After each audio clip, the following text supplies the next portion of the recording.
Hey guys, just getting set up real quick. Hey guys, just getting set up real quick. Hey guys, just getting set up real quick. All right. Hey guys, do you guys hear me okay? Getting set up real quick. All right. Hey guys, do you guys hear me okay? Getting set up real quick. All right. You guys hear me okay? All right, let's see. How's it going? You guys hear me okay? Welcome to the stream. All right, let's see. How's it going? Okay, tonight I wanted to just start painting some tattoos going on. Hey, Blands. How's it going, man? How's it going? Okay, tonight I wanted to just start painting some on a Sunday night. Hey, Blands. How's it going, man? How's it going? Okay, tonight I wanted to do some ZBrush 4R8. Hey, Blands. How's it going, man? Hey, how's it going? Okay, tonight I wanted to Loop Echo, huh? Some ZBrush 4R8. Oh, thank you. Okay, I always forget to turn that off. Thank you, thank you, thank you. Double audio. Oh my goodness.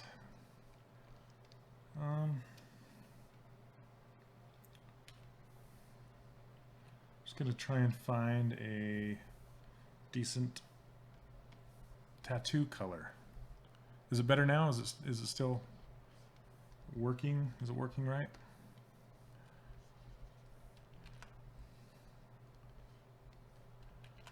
Okay. This is a preview of my user interface, my new one that I worked out for ZBrush 4R8. Oh, thank you. Okay, cool. Good deal. Hey, Sparky, how's it going, man?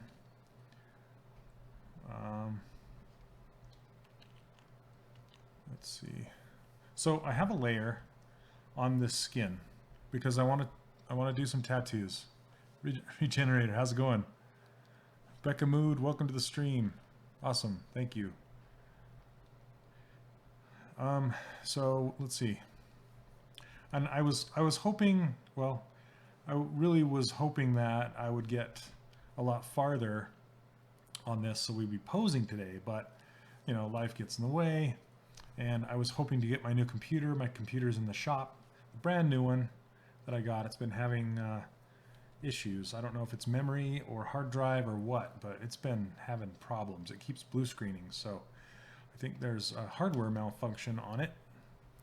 So I was really hoping I would be on my new machine tonight, but it is it's in the shop. So hopefully I'll get that back soon and get to streaming with it. That's why I have most of it hidden. Most of my character hidden because, you know, this is my old machine and it can only push so much. So, but I'm super excited about my new machine. It's pretty cool, and it looks pretty, but it's having issues. So I'm trying to get it worked out. Okay, one thing I want to show you guys with layers is you can paint and you can erase. See how I have a gradient skin tone on here? How it's kind of lighter skin tone here and kind of more reddish orange here, and on the insides of the arms, you know, it has some gradations going on. Well, I don't want to necessarily ruin those gradations, so I want to paint the tattoos on the top, but I'm going to want to make points because these are very pointy, you know, circular tattoos and things. So let's see, pretty on the outside, but issues on the Thank you. Thank you. Oh man, that was good. That was good. Welcome to the stream, by the way. All right. So essentially I can start kind of, I can't see the entire way around, so I'm gonna have to be making this up. And what I want to do is basically put on there what I can see and then just make up the rest. But see, when I hold down Alt, I can erase if it's on a layer. See that? There's just one little issue though. When you erase on a layer, it puts a very, well, sometimes it'll put a very dark edge right on that edge. Thanks.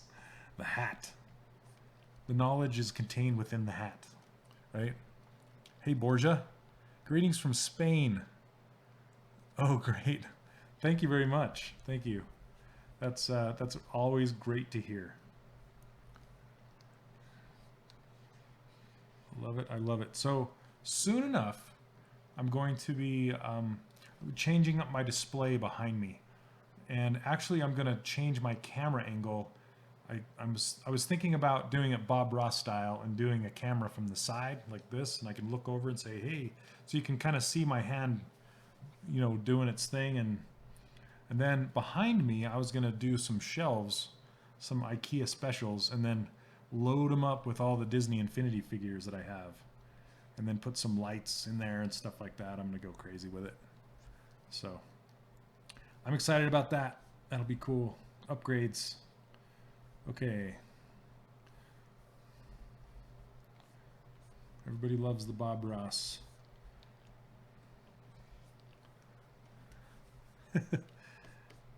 It'll be cool. I'm just trying to get my office set up. It's in shambles. It's been in shambles for months.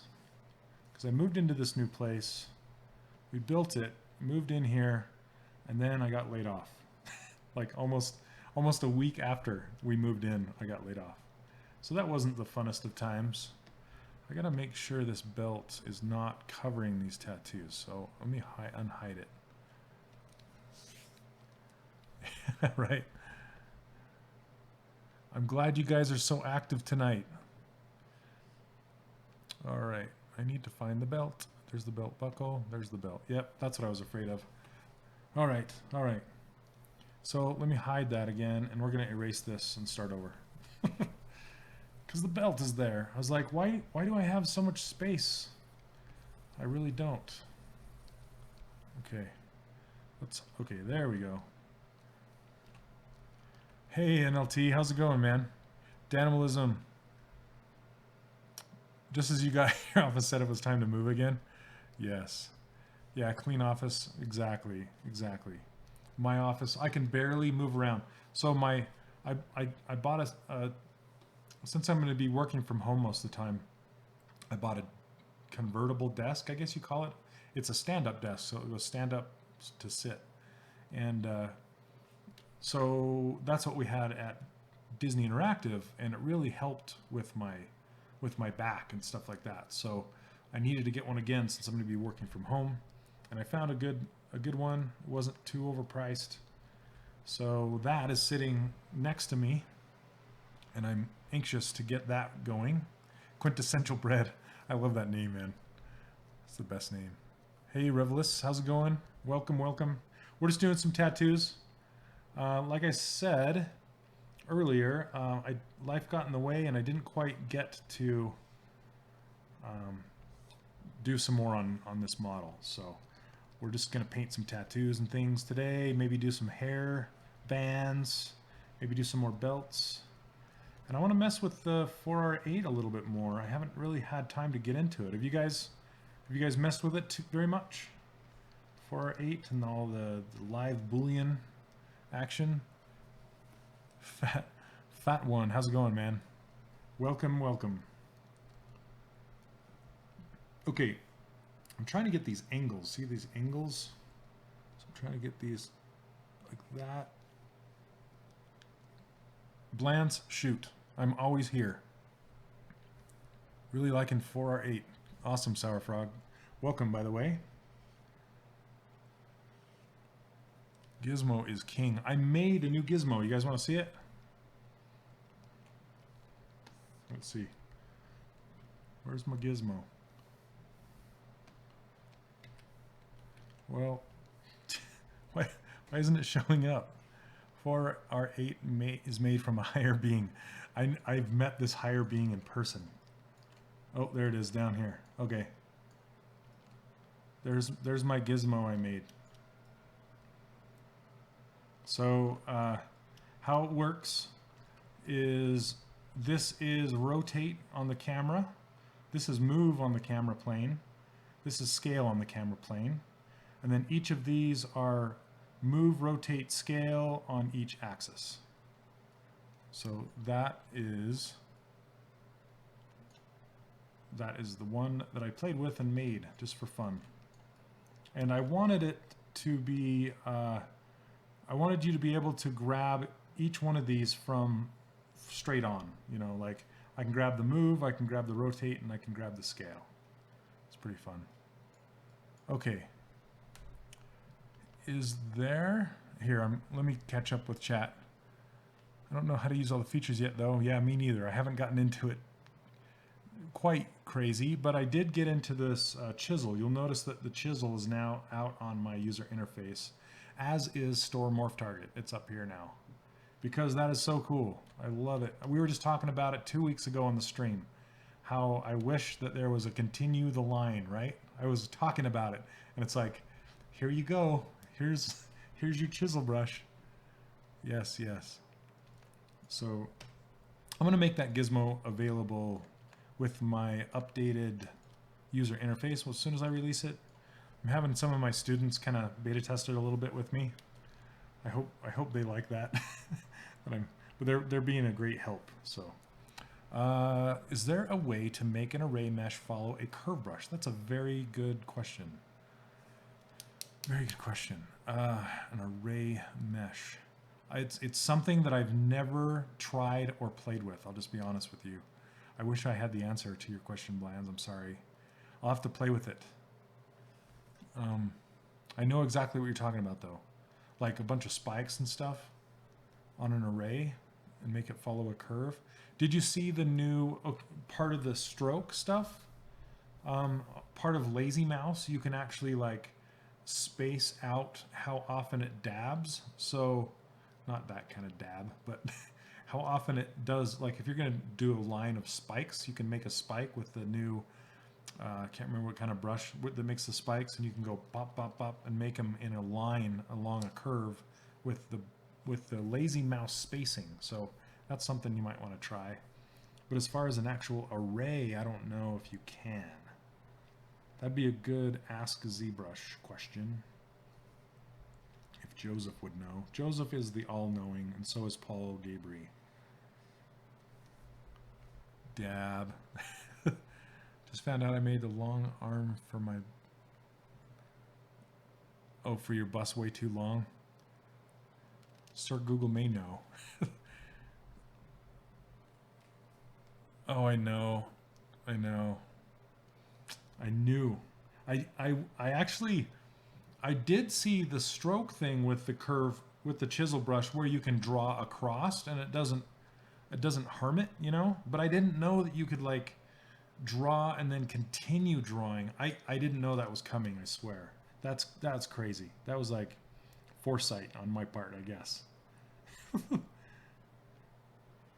It was foresight. Crazy, crazy. I love it though. That's probably one of my favoritist, my most favorite addition for 4R8 is that new chisel brush is so cool. I want to try some different profiles with it too. Cause you could really, like so with Disney Infinity, we would create these kind of haircuts. Here, let me show you really quick. Let's learn.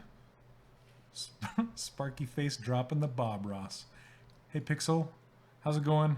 Pixel welcome. Let's see. Let me switch. I'm gonna switch over to this. Turn off the ruler. Apply this. So I was just gonna show you with Infinity what we would do. I'm gonna leave this color. I don't care. And what we would do is we would get a pinch brush and we'd kind of cut in let's turn off symmetry, cut in some cloth like so. Let's get more resolution on here. There we go.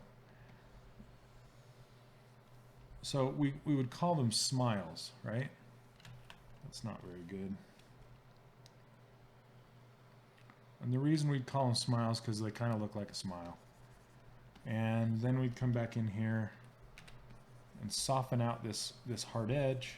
This would be like for some cloth that's pulling away from, like, say, the corner of a cape or something, you know? And what I was thinking, then we'd come back in here with fill. Not fill the brush, not fill the person. Lightly. My fill brush isn't working like it should. Did 4R8 ruin my fill brush? Come on. I hope not. Okay. So what I was thinking about is if I could make a chisel brush that actually had, you know, that kind of a profile and run it along here. So the profile kind of goes like, let's see. It kind of goes like this. You know, it kind of has that profile. It kind of like the slash brush, but not as harsh. So just light. That would be really cool to get it so I could just run kind of a chisel along and continue it. But if you guys haven't seen this chisel brush yet, let me show you what it looks like. Okay, is it masked off?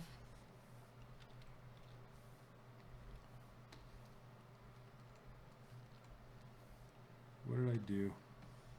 Okay. Why isn't this working? Let's see.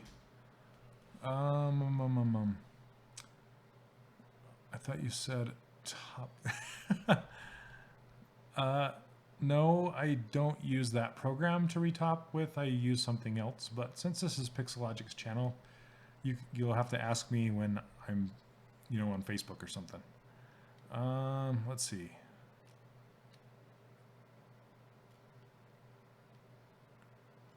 Pronounce motions? Did I miss? Okay, chisel brush is awesome. Okay. Make sure the depth is set properly and it has intensity set right. Yeah, I haven't, this is just default, so I haven't changed any of this stuff. That's really weird. And it doesn't have a mask. It doesn't have a layer. I don't know what's happening. Why are you not working, chisel brush? No work.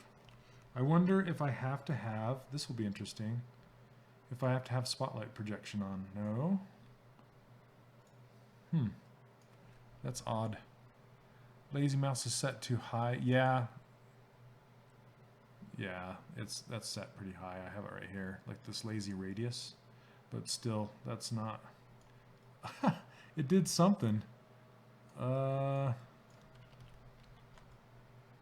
What? Okay. Okay, this is bugging out on me. I don't know what's going on, but okay. Before I crash ZBrush and crash the stream, I'm just gonna leave that alone for now. We'll have to cover that another day. I don't want to break it. Okay, who was asking about Infinity? Oh, what console does Infinity work on? It works on all of them. All of them? So it works on, well, I would get it for the PS4 or the Xbox One. I think that's, yeah. Do I see the VDM changing my workflow?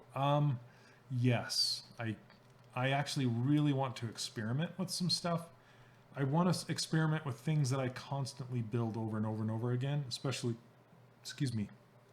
with blocking out stuff like fingers or even entire hands, or, you know, cartoons are perfect for building a whole library of noses or chins or, you know, all sorts of stuff. It'd just be fun. You know those old cartoon how to draw books, and you just pick from all those eyeballs or all those noses, and that'd just be really fun to mess with that stuff, you know, and just build up just a whole array of cartoon faces. It'd be really cool. Okay, let's see, Lazy Mouse. Where are you? You have the collector's edition, really? So you have like the big ice beast on the thing? Because I sculpted that thing. Oh man. That thing was rushed through so fast. I can't say I'm extremely proud of it. I'm okay with how it turned out in the end, but it was a very rushed job. It was like a ice giant or whatever they're called, an ice beast. So, yeah, it was fun. This is another thing that I don't care for, is if I have Lazy Mouse turned on, it wants to snap to where my stroke ended if I'm holding down Alt. And I don't like that all the time. Let's see. Seeds. Oh, you did? Oh, that's really cool. Seeds of a strawberry. Did you actually like make the dimple before the seed happened, or just the seed? Oh, you wish you had the collector's edition. Addiction. Oh man. You can find them for pretty cheap. And they light up and they're pretty cool. I mean,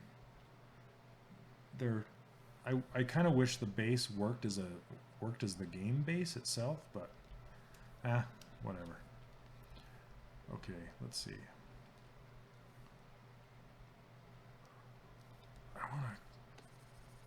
want to aim this down like this. Oh, saving. So you did dimple and then, oh, that's so cool. I'll have to check that out sometime. That's a very ingenious way of using the VDM brush for sure. So I was actually thinking about, you know how an eyeball is set inside of a socket, right? Like actually depressing the socket and then making an eye with, or at least a socket with the eyelids that allows me to put an eye in there. That's one of the things I want to experiment with, you know. Leslie Vandenbroucke, he's a friend of mine that works at Blizzard. He's trying some really interesting stuff with it too, where he has a kind of a generic blank face with slots in it. So it's like an eye slot where you can like shove just an eye template inside the slot, like the cavity. And he's doing the same thing with the mouth. So this whole area is just a big hole, and he takes a mouth that's all really detailed with lips and everything, and he can pick it from his set, and he just shoves it in there and then dynameshes it together. So it's pretty cool. Oh, really? I really want to get into some live Boolean stuff. You know, like that sword that I made a couple streams ago. That would be really cool to make with live Boolean, just to cut those pieces out, and even to like negative Boolean the sharpness of the sword, you know? Oh, thanks, Pixelay. That'd be, yeah, I would love to do some blockout stuff with the Boolean Live. I would love to do blockouts, like those animal blockouts. I kind of want to see what that would be, what that would feel like. I don't know if it would be too technical and blocky, or if it would work, you know? Because I just use insert multi-mesh spheres, but it would be cool to like, you know, cut out eye sockets and things like that while I'm blocking stuff out. You've been buying them used in stores when you can find them, little samples. Oh, thanks, NLT. That's really cool. So, yeah, you can buy them for like $3 or something like that. Super cheap now. Did you post that strawberry? You should post it on here. Hey, Kyle. Hey, everybody. Kyle's in the house. What's going on? I almost thought my stream was not going to work tonight because I streamed a live Facebook to my closed Facebook group for my course, and it was having troubles. So I had to do some stuff to get it to work.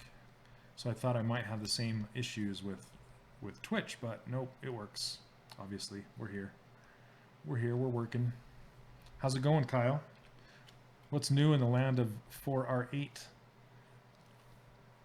I always wonder how much, like, Kyle, I wonder how much you guys have to deal with when there's a new release.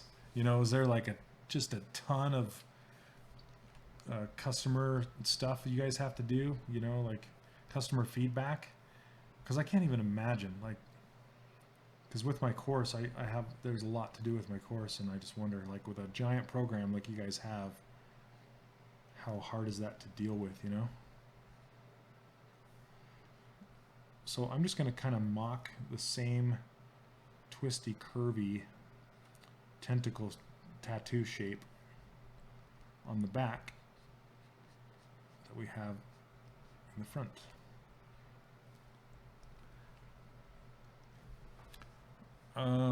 Lone Wolf. This is called ZBrush, and yes, it costs money. This is a professional digital sculpting application, and there is a lighter version that you can get called ZBrush Core. That's $100. The full version of ZBrush, depending on when you get it, is about, what is it right now, $750? Close to $800, which is really an awesome deal for what it can do for a professional application. Like Maya is upwards of $3,000. So, and upgrades are free.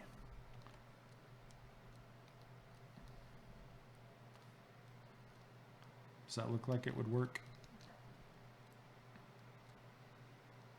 I kind of like this offset thing a little bit. Maybe I'll cut into it a little more.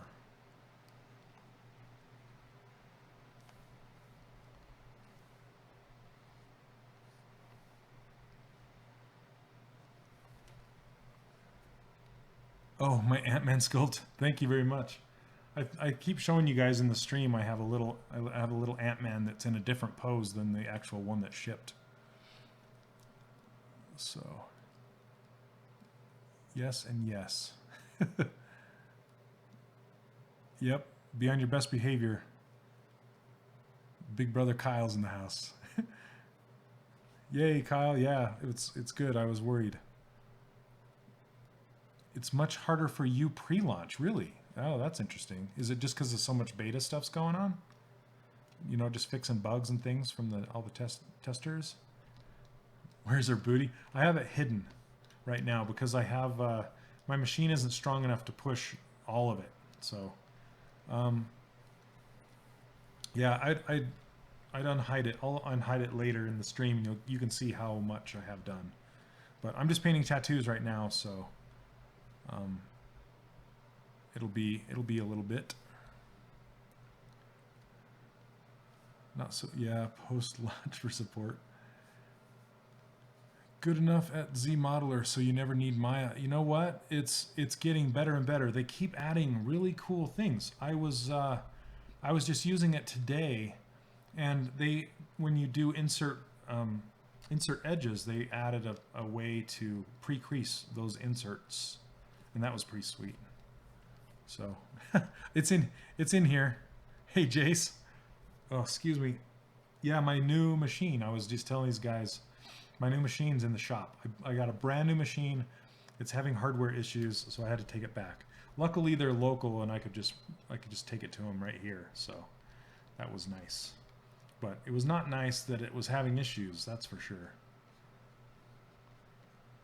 I don't know what the issues are, but they have a lifetime guarantee, so I'm not too worried about it. I just wish I had it, you know. You pay a decent amount of cash for something. I'm starting to sound like my dad, right? You want it to work. Can't you just work?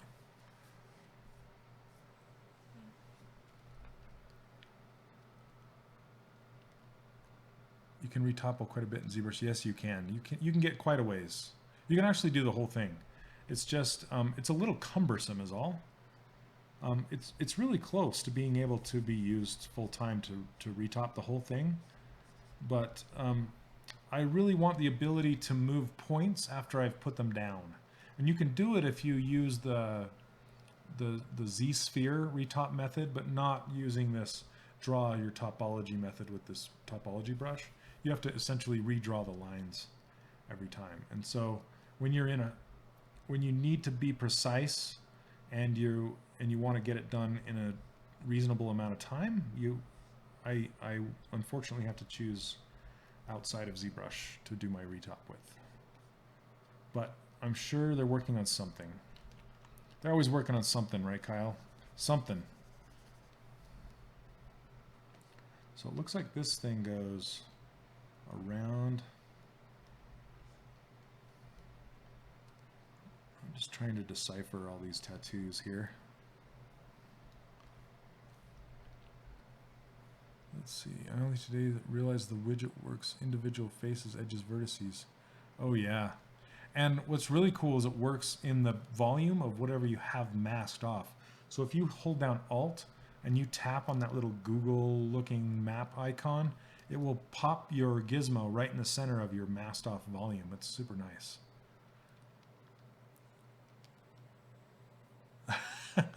That is a good Christmas. Yep. Higher beings. Higher beings. And they are so generous with their knowledge too. Super duper generous. Those pixelogic peoples.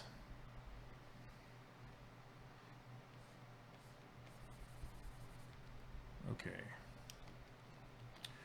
And I'm just kind of guessing what this is supposed to look like here. And I want one of the swirls to go around her shoulder, like, kind of like this.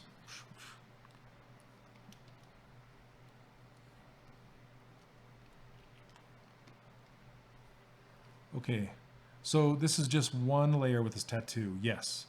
The skin color is not on a layer. The skin color is actually a poly paint on the surface of the model. So this layer is, there's just one layer and it has the tattoo on it. And I was just showing these guys earlier that I can hold down Alt and erase it. And that is so I can keep the gradation of the skin tones underneath.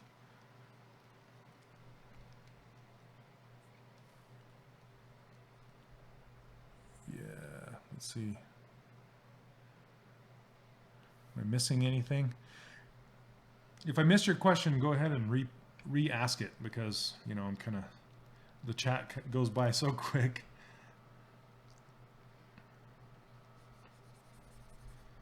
So, Kyle, are you getting ready for the ZBrush Summit already? I'm sure you are. I'm excited for that.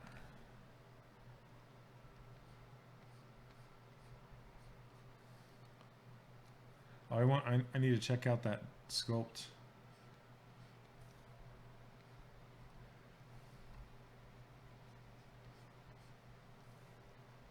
Oh, thanks, Pixel Dread. Thank you very much. I really want to get doing more personal work, getting some free time. I've just been so swamped. I'd love to get a printer too, start printing this stuff. I'm so jealous of those 3D printing peoples. I miss having access to one, for sure.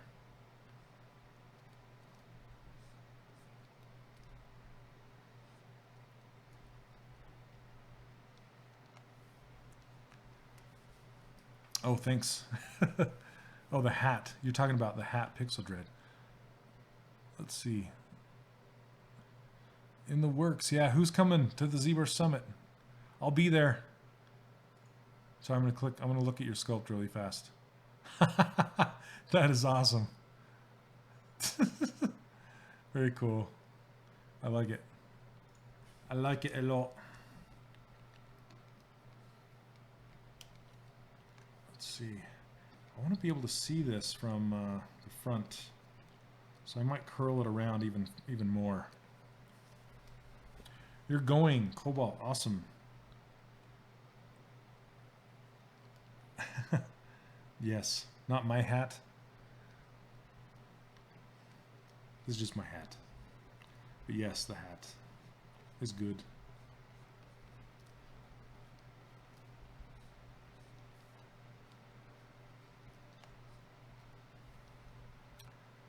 The next summit is, what's the dates, Kyle? Is it November or October? I'm trying to remember.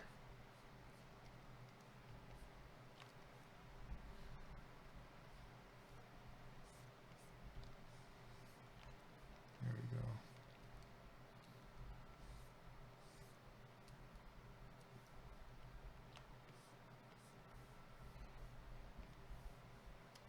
October 5th, 6th, 7th, 8th. Awesome. Thanks, Blans. You'll be there in spirit. Oh, Australia. Yeah. There are people that come to that thing from all over the world. I love to meet people. I think I'm going to make this one go the opposite direction and curve around this tricep here.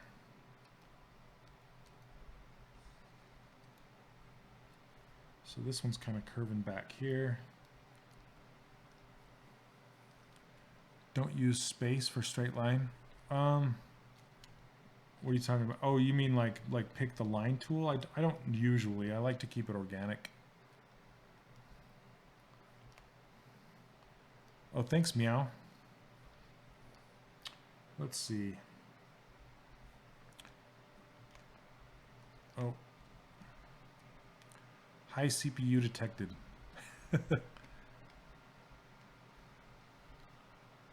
Are you going all tattoos? I'm just following this.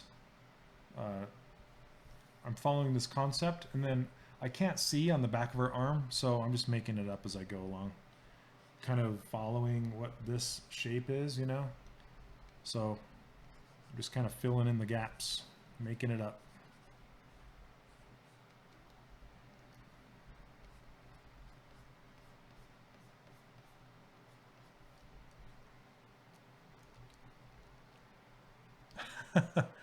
Yeah, yes, I did work on Disney Infinity. Thank you. Thanks so much. Where did my... I think I put my... yeah, I think I put them away. Like I said, my office is in shambles right now. But I have some figures I want to print, and then I'll show you those. From Infinity that never made it to the shelves.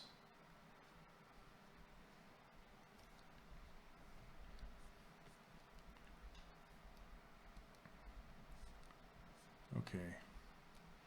I'm just going to run this point maybe up like this.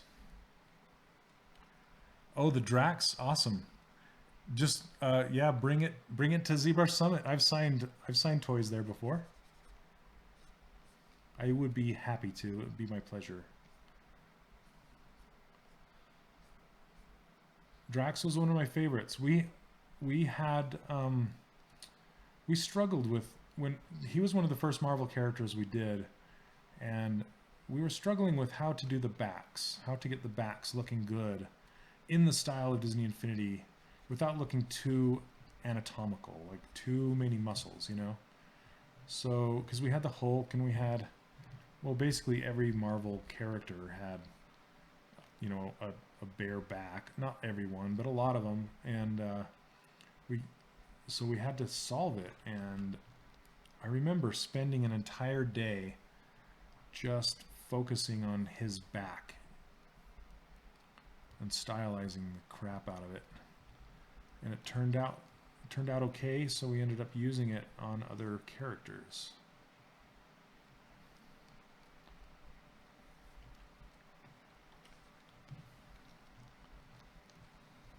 They are extrusions. You want to see them? Here, let me save this.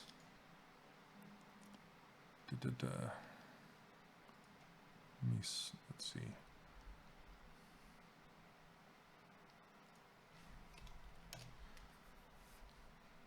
I'll show you how we did Drax's tattoos.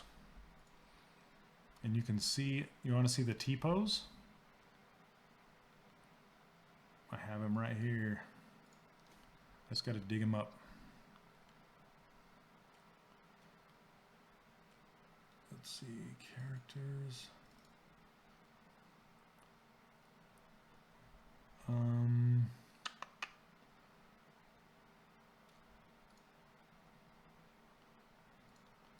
Let's search Drax.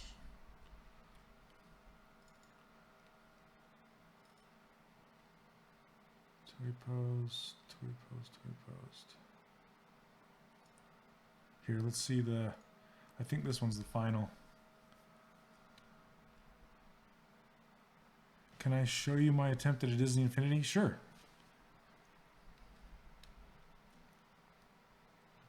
There we go. Here's Drax. He's a little slow on my machine.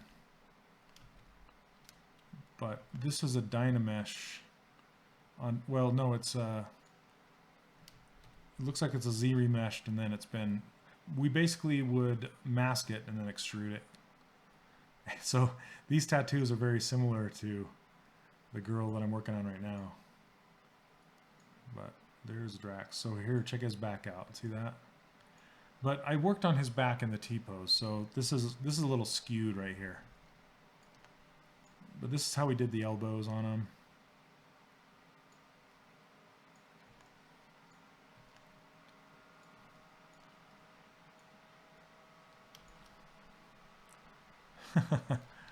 So let me see. I don't know if we have Drax pose, his T pose. Here we go. It's kind of an older one. All right, we'll check it out. Oh yeah, that's cool. Yeah, you have the like the line across his chest and his shoulder. It's funny how you lined up the pec line with his shoulder line. That's usually lined up with the line across his chest and across his back. But it's interesting that you did that. That's kind of cool. Yeah, it looks good. I'd make some of the pieces thicker, like on your boot and stuff. Probably thicker. So here is, this is an older one. You can see because his hands are all weird. His pants are weird, but that's his T-pose. Where did my chat go? Reginator. Oh, thanks, man.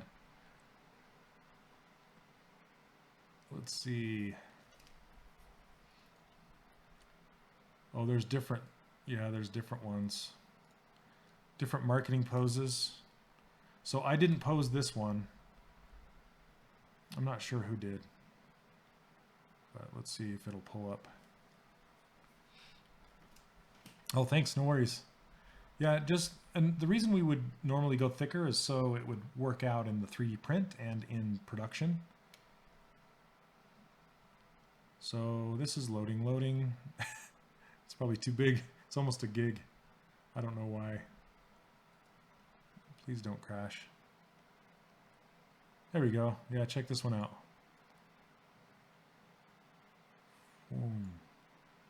I wish I could say I posed this one, but I didn't. Whoever did a great job. Very nice twist. I love how it looks great from all sides, you know. I want to print that. It's a great pose.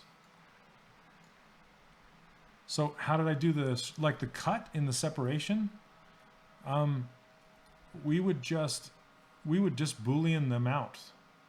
And normally we would keep them separate, like just as a separate subtool. But with all the muscles and things like that, we wanted it to go across that separation line like this.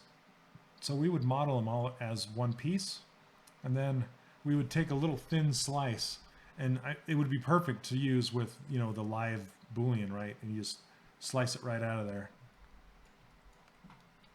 So, okay, I'm going to start with a new file because I'm getting too many tools loaded. So I'm going to start with a new file because I'm getting too many tools loaded.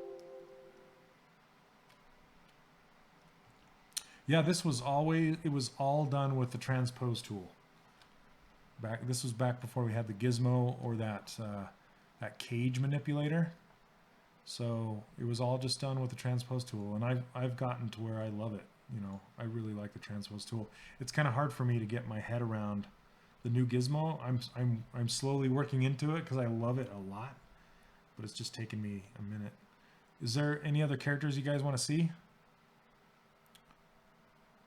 Oh, latest work in progress. Let's check it out. That's Abe. Nice. Abe. So yeah, let me know. Let me know if there's any characters you want to see. You want to see all of them. How about Gomorrah? I did Gomorrah.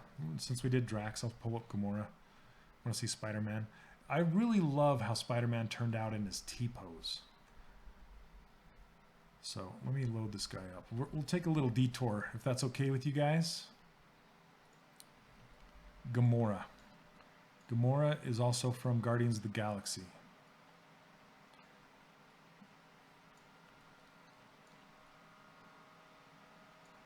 Didn't I say Gomorrah? So her hair was really fun to do. This started out as being hair from Christopher Wright did the original hair. I'm trying to remember the character that he did it from, but this is we just started with spheres and started dragging them out, and then we would Z remesh them, and then detail the surface, and then add the gradations of the color and all that. If you guys are okay with the sidetrack, it's fine with me. I like looking at these old models. Oh, you were asking for it, but I beat you? That's cool. See, this sword would be fantastic to build with live boolean. This base would be phenomenal to build with live boolean. Look at that. Oh, where were you, live boolean? Where were you when we needed you? No, it's fine. It's cool. It would have been so much easier. And to key so we would key out. I don't know if we have keys in this one. Let me see.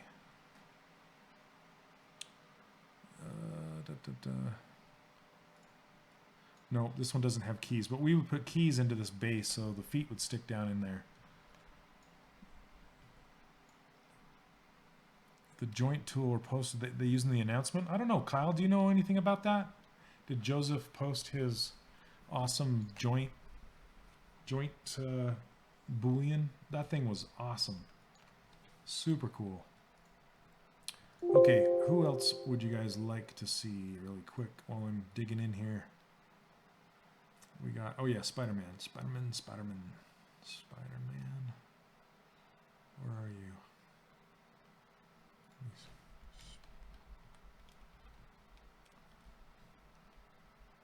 Okay.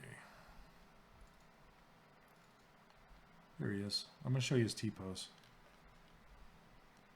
Kylo Ren? Yeah, here.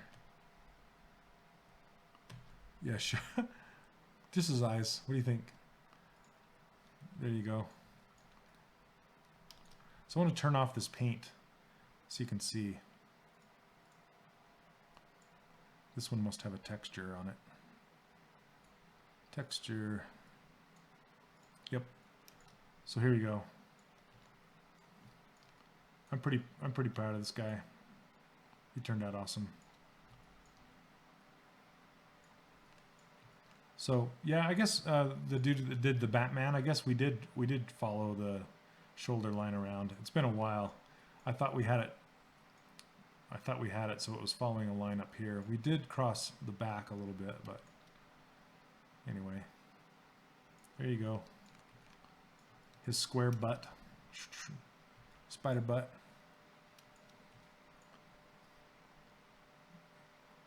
Anyway, there's Spider-Man.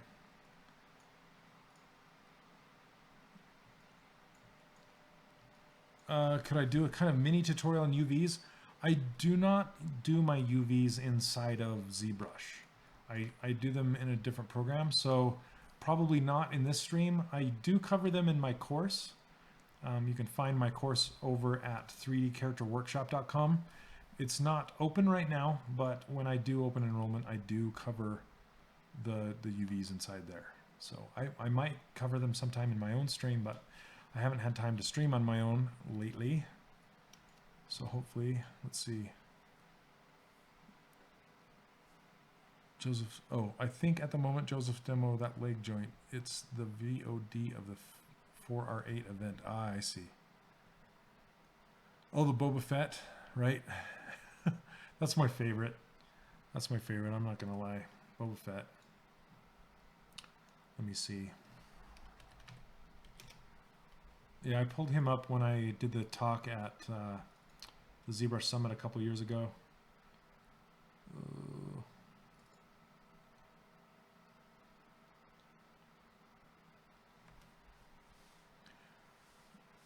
Let's see. Dr. Pixels, it's not really a workshop. It's called a workshop, but it's not a workshop like the traditional ones you're thinking of. So here's Boba Fett. Let me hide the ruler. Okay, here you go. Looks like it has weird material on his legs.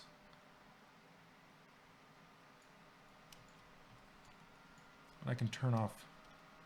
Let's see. There you go. No color.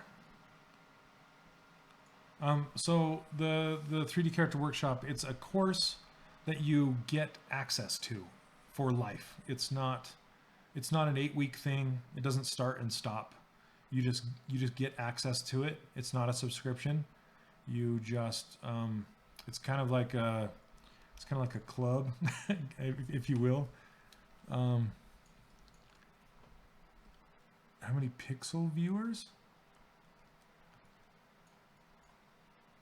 I don't know what that is. Pixel viewers. Oh, this Pixel, Dr. Pixels.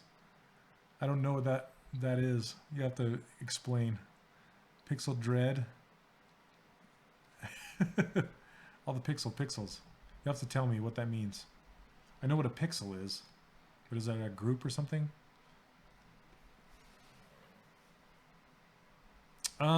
So let's see. This usually takes us 2 to 4 weeks, sometimes 6 weeks for a character. Yeah, the names with pixel in them. Yeah. I just wondered if it was like a group streaming to Pixel Logic. Or if they just made their name Pixel because, I don't know. Who knows? All right. Do you guys want to get back to it, or do you want to look at more characters? Let's take a vote. We can. I have my characters. I have other people's characters too. Okay. I want to show you something. This was done. Oh, do I not have him? Oh, come on. Looks like I didn't grab him. I was going to show you guys Doctor Strange. He was done by Ian Jacobs. Oh yeah, Kylo Ren. Okay, Kylo Ren. Let me go back up. One second. See tools. Sorry, I have to dig a little bit.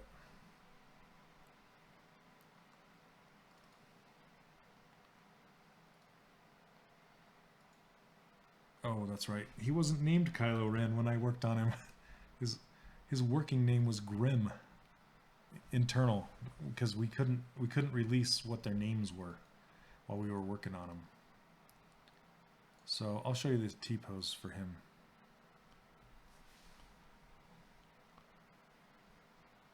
More characters. All right, more characters. Okay, this is characters on parade today. That's good, because I was wondering if you guys were getting kind of bored looking at getting down to the nitty gritty of the girl. It's kind of hard to see because the background's so dark. Let's lighten it up. Document back. There we go. So we have with him. Did I tell you the story with this guy? So when we were working on Star Wars Episode 7, they had this room that was under lock and key, and you couldn't take your cell phones in there. You couldn't take anything in there except for a paper and a pencil. And then they had a computer in there that was not on the network, and they had the hard drives in a suitcase, no lie. And they would bring it up, they would hook up the hard drive, and we could go through the pictures from the photo shoots. And yeah, he was named Grim at the time. And so I saw early versions of Kylo Ren, his outfit. I didn't see his face or who the actor was, but I would see like the stand-in actor wearing this outfit. And so I had to draw this outfit on paper, like the detail of this little belt and the detail of his saber and his mask. I had to draw it and then take it back to my desk and then model it based on my drawings and the concept artist drawings. So that was interesting. Okay. Topology. Yeah, it's nothing. I mean, this is a very high-res character, so here are his arms. His arms are just made of bands. Lots and lots of bands. So what I did with this is I basically Z-remeshed his arm, and then I took, here, let me go down in subdivision levels. So basically I took it and I cut every line, and then I went in there by hand and pulled out every single one of them, like with this is before the Z modeler brush, so I would mask this off and then, you know, scale out each one of them so they would come down like that. Yeah, it does sound like a courtroom. Totally courtroom drawings. No cameras. So let me see if I can hide. Let's hide these. Hide this one.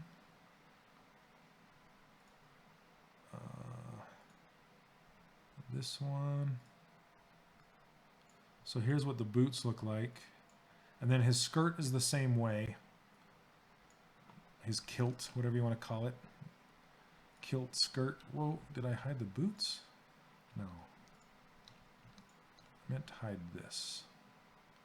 And then this. Okay. So this is what it looks like underneath those flying things.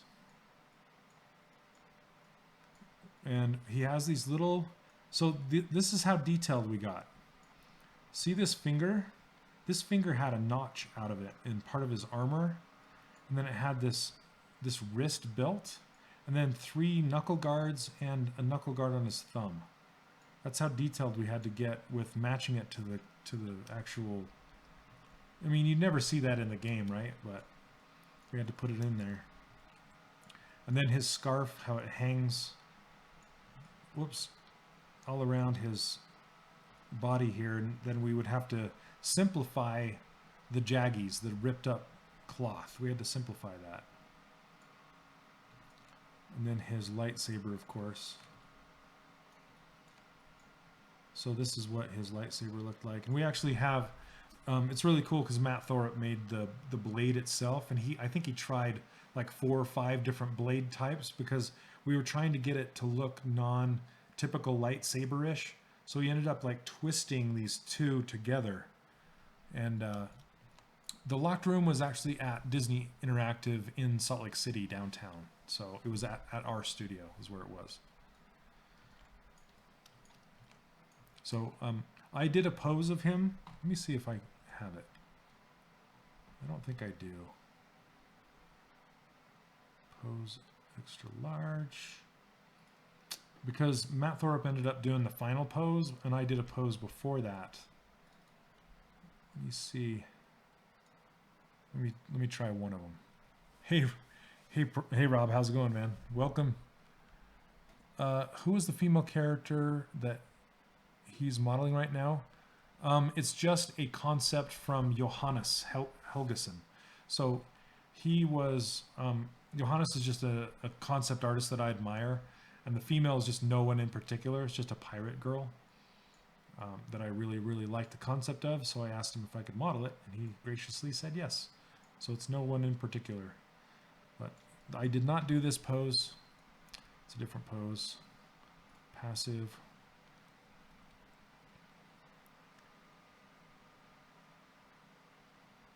So the topology is, like I said, King, Zimmerman King. It really, it doesn't matter in this stage because none of it is retopped for game. Here's Matt Thorpe's really cool version of the blade. He did a great job making it look non-light, typical lightsaber-ish. It was cool. Finish eating. Yay. Yes, we're just chilling out. We're just looking at characters from Infinity. I'm gonna reset this so there's not so many tools again.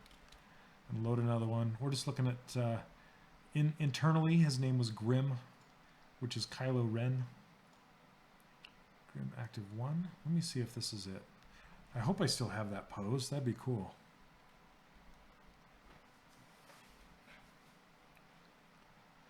Come on, load.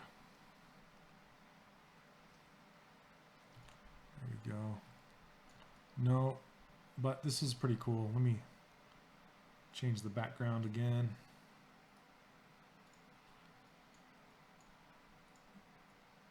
I like his hand. His hand is pretty cool.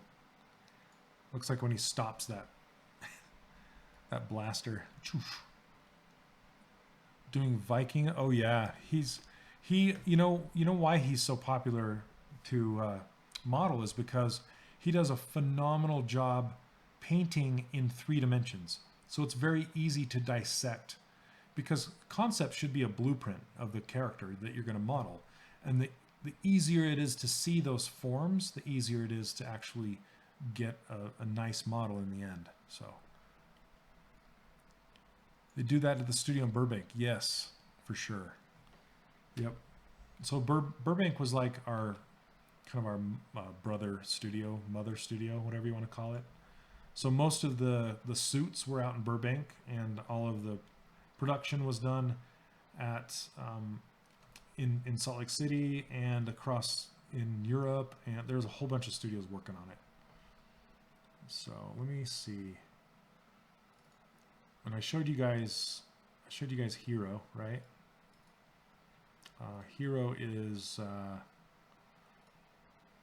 gosh, what's her name? From Rogue One, the main character, the female. Why can't I remember her name? Okay, here we go. I'll show, yeah, Jyn Erso. Thank you. Thanks, Chase. I showed you that last stream, I think. Oh yeah, I saw that competition. That'd be cool. Jyn. Here's Jyn behind the ruler.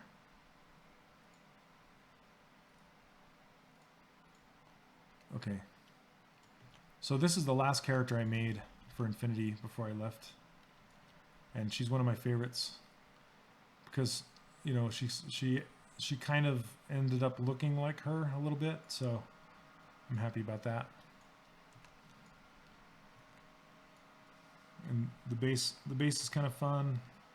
The boots and buckles. You can see right here how thick we make things. And that's because we want it to show up in print and in production. So that's why they are so thick. They look extra thick here, but when you get them, you print them and they're really small, the thickness doesn't bother you anymore. So, Danimalism, yeah, no worries. Thanks for dropping by.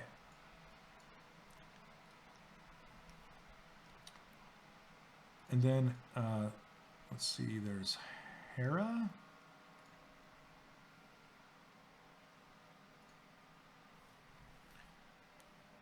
Hera from Star Wars Rebels. She's the girl in the orange overalls. Get a drink here.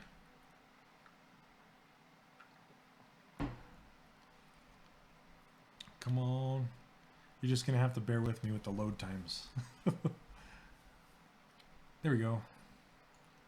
So this is another one that didn't make it to production. That turned out really good. So here's another place where I would love to use that chisel brush. Right through here. Chisel, chisel. You sculpt miniatures? Yeah. Yeah. Super thick. Like these lines back here would not even show up in the print. So you can see over here, we tried a whole bunch of different types of tentacle treatments. So we have this kind where it's embossed out, and then this one's just painted for the game character, and then we did one where we pushed it in, and then we did one that scribed lines. So Ahsoka, I did Ahsoka. Sabine was done by, oh, I'm trying to remember if it was Dan or one of his co-workers. I'm trying to remember. So the Star Wars Rebels characters, the other ones, were done at a different studio. Thanks, Reginator. It's fun looking back through these. Let's see, Ahsoka. Here's Ahsoka. About doing what the chisel does a few days before the AR8 stream. Really? Oh, that's funny.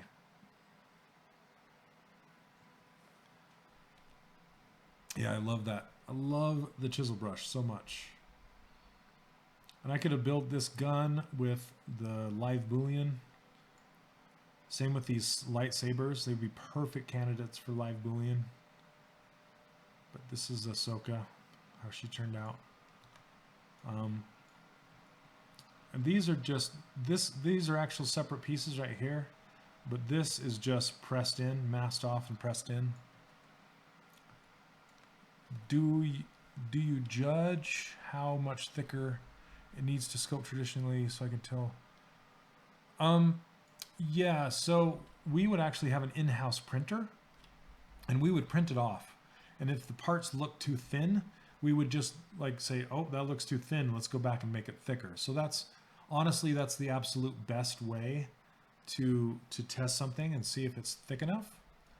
But just for fairness sake, we wouldn't go any less than 4 millimeters thick on like these lightsabers. That they're probably maybe like 3 millimeters. I'm not exactly sure. But we would it would be pretty difficult. One of the most difficult ones was the bow and arrow from, I'm trying to remember the Pixar movie Brave, the one that Matt Thorat did. The arrow was so fat, it had to be super fat, and it just looked silly because of how thick it was. So we had to push around.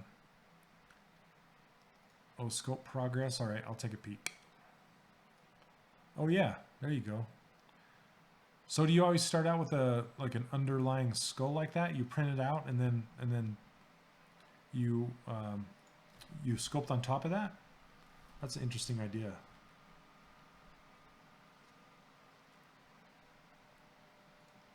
Okay. Here's another one. Oh, at Games Workshop. Oh, nice.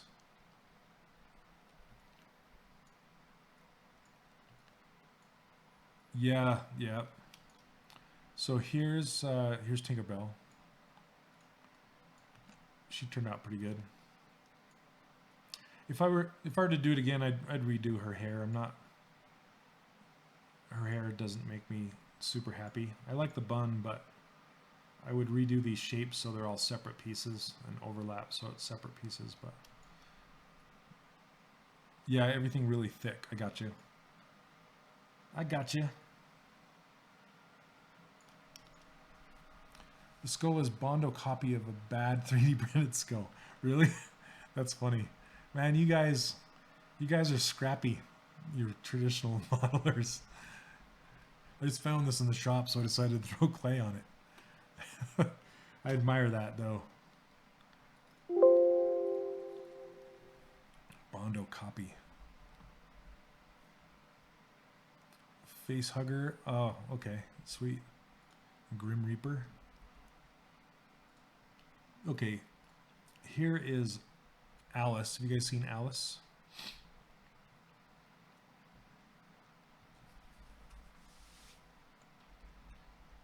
Loading. Need to make plastic. Sister, I don't think I've seen that one. Okay. Here's Alice. This is one of the last ones I did while I was there. This one actually did make it to production. And I kind of kit bashed a lot of her parts together. Like her dress is from Rapunzel. I made this hair, so I kind of cheated with this hair a little bit. You remember when ZRemesher would make spirals more often than not? I would make a spiral on purpose, and then I would pull it out and model it and then turn it into locks. You've never seen this Alice before? Yeah, it's from the film. And here, I love how these boots turned out. They turned out really, really good.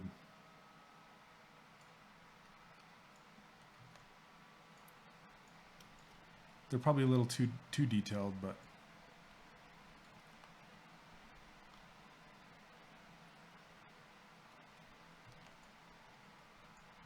oh, you like those gloves?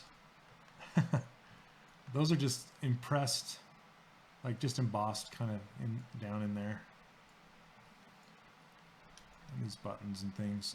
Here's another example that would be great for the carved brush or chisel brush. And then this this picture, the embossed picture on the bottom of her dress, I actually made it, I put it on there when it was in a T-pose. I had one of the concept artists mock up a simplified version of the design that's on the dress in the film, and he gave me an image, an image of that, and then I turned it into black and white and I put it on here and I made a mask out of it. I used spotlight and I put it down on the dress and I went just around inch by inch and tried to match it up as best as I could going around, and then I embossed it in a layer, and it just kind of worked out. So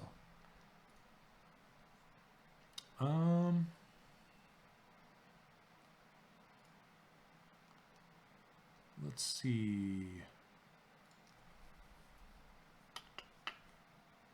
I've seen Boba Fett.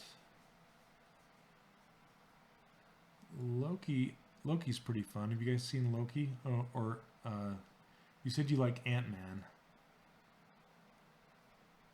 Let's see.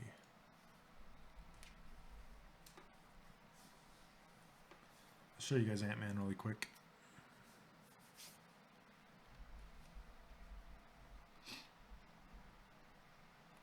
There you go. I showed him on the stream before, I think. But yeah, he turned out awesome. As far as like all the hard surface stuff, this was really fun to do, to make all these pieces. Let me show you his T-pose.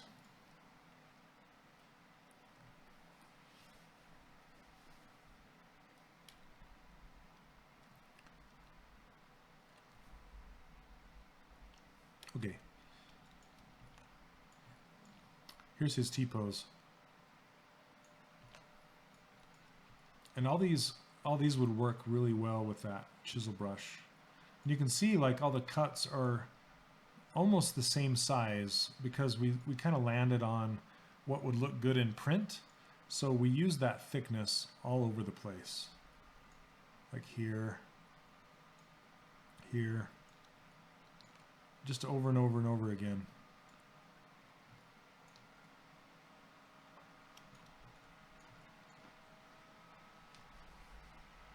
No, EBZB, nice name. These are Disney Infinity characters that I made a couple years ago before the new Boolean was even around. Let's see. So how much art reference do I get? That's a really good question. We had a concept department of some fantastic artists in there, like Josh Black and Sebastian Galileo and Ben Simonson, Matthew Armstrong. There's a whole bunch of them, and our character director John Diesta would direct us through these, and a lot of the concept artists, they would look at the film and they would give us a Disney Infinity stylized concept of these characters, and they would kind of work out a lot of the design in concept, and then they would give it to us and we would finish it out. So hope that answers your question. We wouldn't get turns, because me personally, I don't like turns. I don't like to see it from the front and the side and the back, and unless there's something that I particularly need to see, like say this belt, for example. Like if he's only drawn from a 3/4, I don't know what that belt looks like, so I would ask for like a detailed drawing or reference from the film of what that looks like, and we would simplify it. And then we would, if it was a film character, we would get a whole bunch of reference from the film. Sometimes not, sometimes hardly any, but we would do the best we could. So not able to finish the pirate girl. Do you want me to get back to her? I could. I'm just painting tattoos on her, so yeah, let me know if you want me to go back to that or what. Let's see. Maybe one more.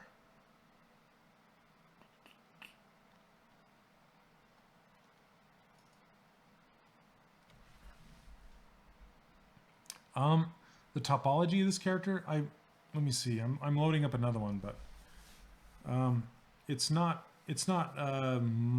modeled for game. It's modeled for print, so it's pretty high res.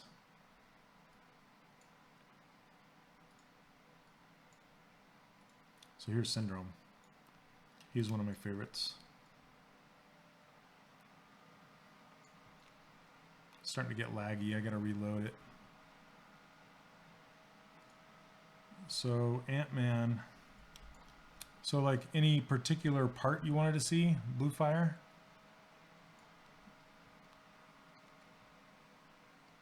Like here, I'll go low so you can see.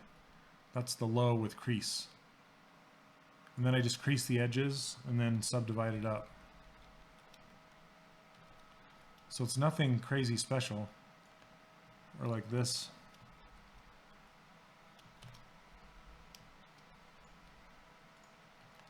It's just a piece like this.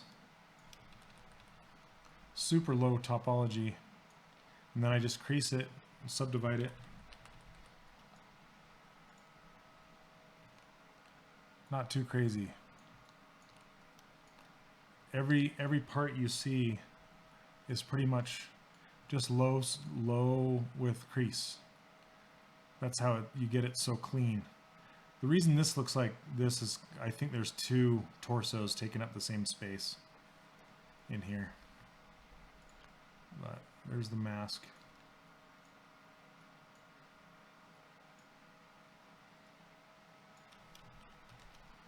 So does that, I hope that answers your question. The measurement ruler, yeah, that is a ruler that we use for 3D printing. Am I planning on releasing that ruler model? Yeah, I did actually, but it's you can get it at 3dcharacterworkshop.com, and it looks sort of like this. Has a sphere in it, and you can use it to measure your models with. So this ruler is 1 meter tall in Maya, and it's 20 centimeters tall in here, or 200 millimeters in here. So you can use it to go back and forth between programs, or you can use it to make a temporary bounding box to print from. That's what we would use it for the Disney Infinity characters. So I just made a newer, better looking one to share with all my friends. So, oh, thanks. Okay, should we get back to the pirate girl? Let's see.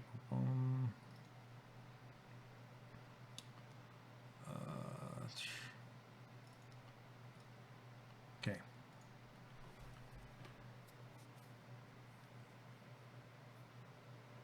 Yeah, I give away my brushes, my user interface, and my ruler file, and soon to be Gizmo. I'll be giving away the Gizmo I made. I just like making stuff and giving it away.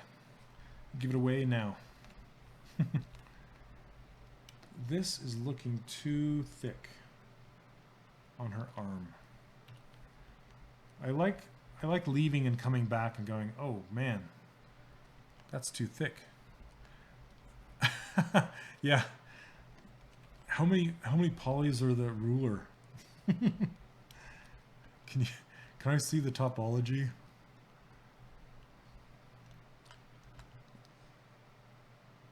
Let's make this thinner. Too thick. Let's see. Okay.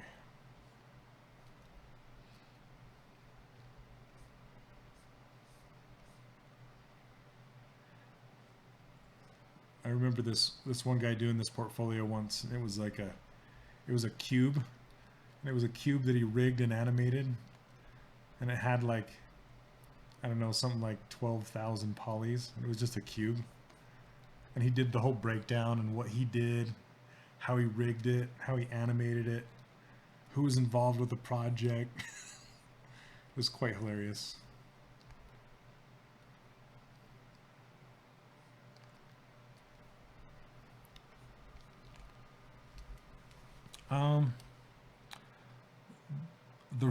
The real sweet roll. Nice. That's a great name. So would I block it out every single time, or a collection of base meshes? I will actually do both. It depends on how many base meshes I have in my collection. Towards the end of Disney Infinity, we had a lot. So we would just start with, you know, say boots that were fairly close, and then edit them to look like the boots that we needed. Yeah, the cube.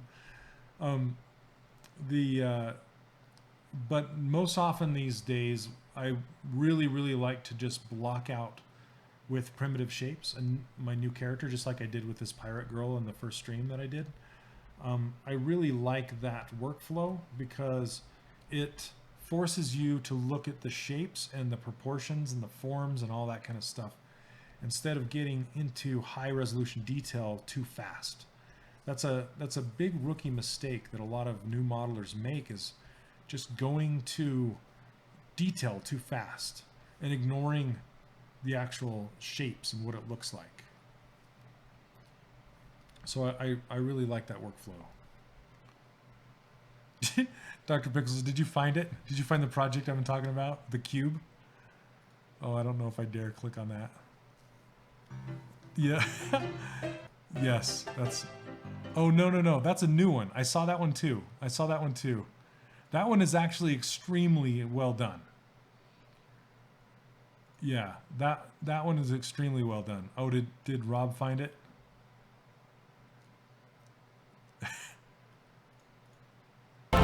Yep, Rob found the one I was talking about. But yes, that new one is like, that's actually entertaining. Like how it reminds me of this old SpongeBob episode, where, if you guys are familiar with SpongeBob at all, I have children. We watch SpongeBob, and I kind of enjoy it too. But there's this one called like Art Critic or something, and Squidward is trying to teach SpongeBob how to be an artist, and it's very well done, hilarious, because he's like trying to make a circle, and then he explains his process on how he got to make that circle, and it's just incredible. The cube, super good.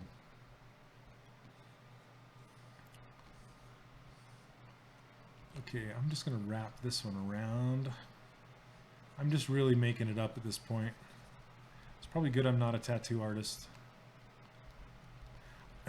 Although I've designed a few tattoos, I don't have any myself.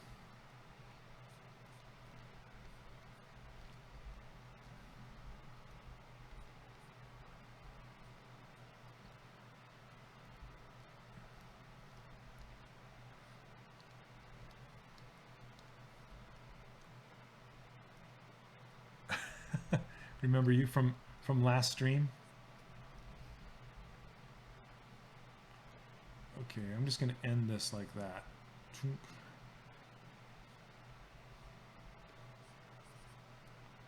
From the last stream? You ran over my dog. I remember you. So, do you guys ever use right-click navigation? This is a... I'm kind of asking for Paul Gabry. I noticed something, and Kyle, maybe you can correct me if I'm wrong, but I noticed something with the new ZBrush 4R8 right-click navigation. Before, if I wanted to spin around a point in space, I usually would hold down Shift and tap on the surface. Then if I hold down right-click, I'm on a Cintiq, and I'm hovering over the surface, and I hold down right-click, and I'm rotating around that point that I just clicked, right? So if I click over here, I'm rotating around that point. But what I've found is with 4R8, you no longer have to click on a surface. You can just hover over the surface at the point you want to rotate around, and it will pick that point. See this? It was just doing it. There it goes. See, it's pivoting around the arm now. So I guess it has to be on the subtool that's currently active. So on the subtool that's currently active, if you hover over it and pivot, it will make a new pivot point for your camera to hover around. It was just doing it, and I'm like, what is this? Why is it doing that? But it works. I like it. I just have to remember that it does that so it doesn't throw me for a loop.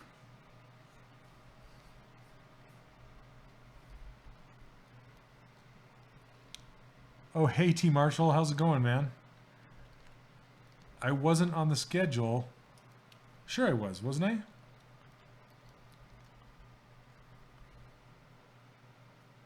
How about zooming? Let's try it. Yeah, zooming.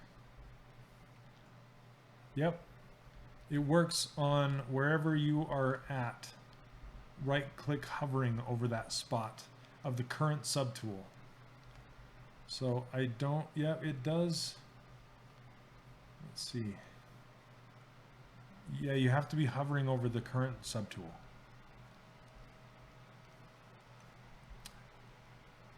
Oh, I was at the bottom.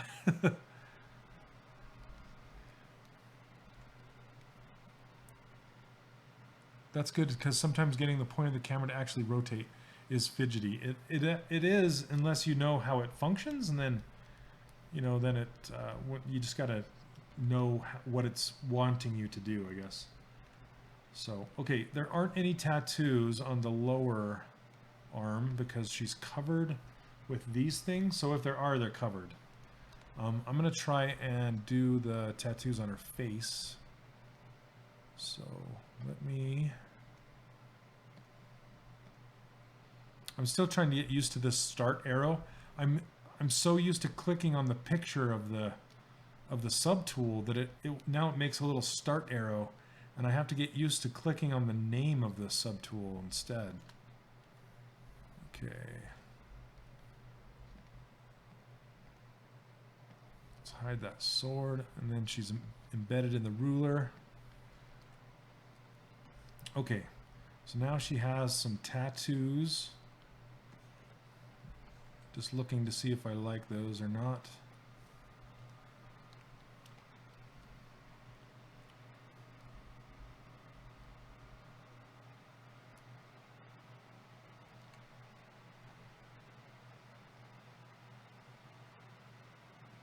I kind of want to split one off from here and take it around. Or here.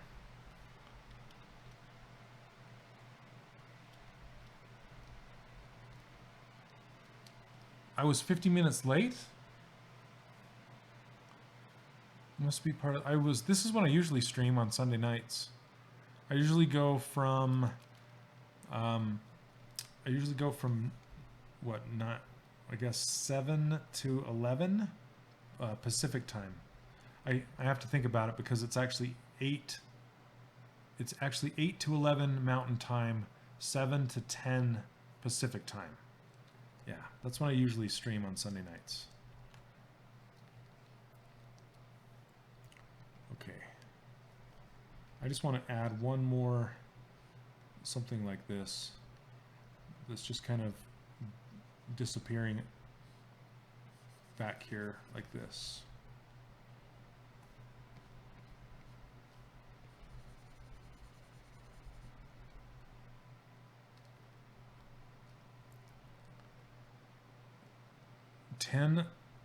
What?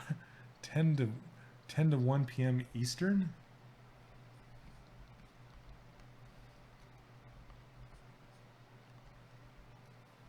Oh, I guess you're right, isn't it? 10.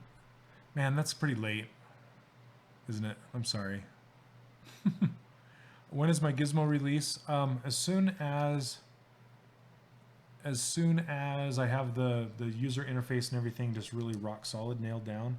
If you get on my newsletter by signing up for the current user interface and brushes, you'll get an email telling you when it's out, which should be soon. 4:30 in the morning. You crazy. Okay, I have to decide if I like that or not. Or if I want to branch it off from here or not. Like this one branches. Branch. I'll have to work that out. On the schedule it says 7 to 10. But you're in Puerto Rico, so it's 3 hours, so it's actually 9 to 12. Huh. 11:33. Where are you, Sparky? Okay. I'm just going to kind of block this in.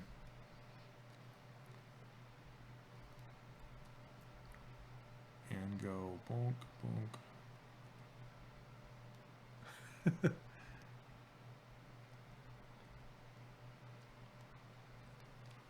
15-hour ZBrush marathon. In Aruba. Oh, Western Australia. You said Australia. That's right. Aruba. Man, it's so cool you guys are here from all over the world. Technology is fascinating. Okay.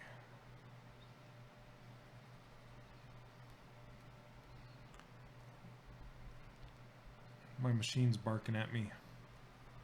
Hi, CPU. Stop it. Can't wait for my new machine. And I tell you guys it's in the shop right now. I got a brand new computer and it's having hardware issues. But I'm glad it's having them now before I actually put it into production. And they have a lifetime guarantee, so it's okay. I'm not crying too much.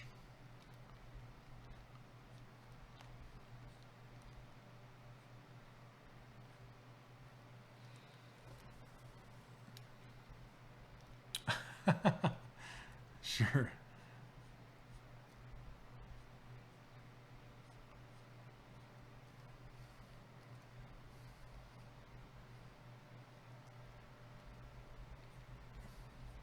I made all of Disney Infinity. No, I sure miss working on that though. It was a fun time.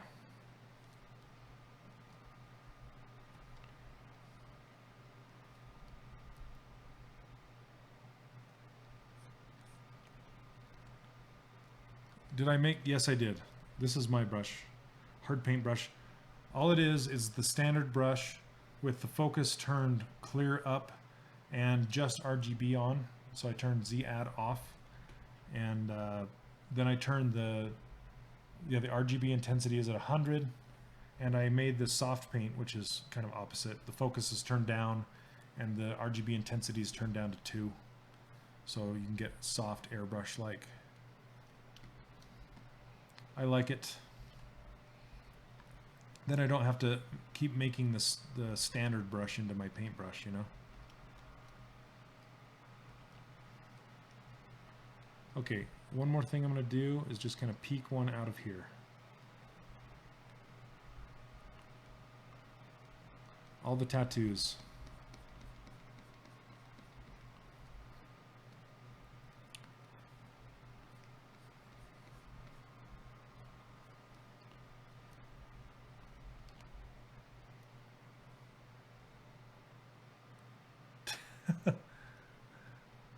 You're right.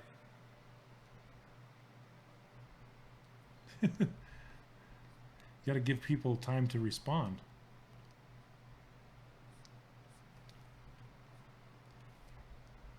Dang it. Like Napoleon Dynamite. Gosh. Okay.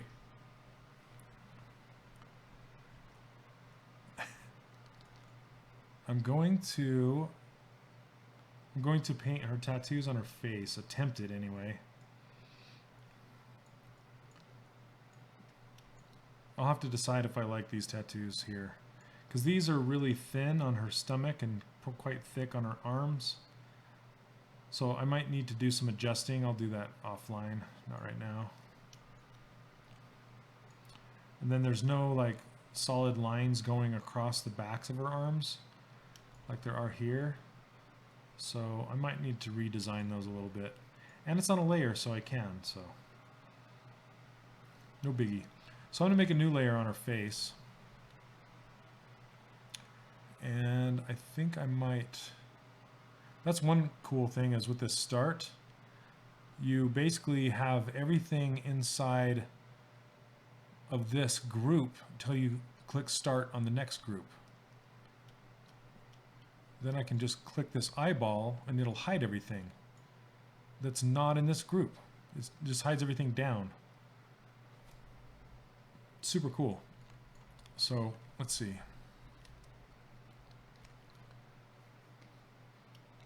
I'm going to add a layer, but I want to save it first.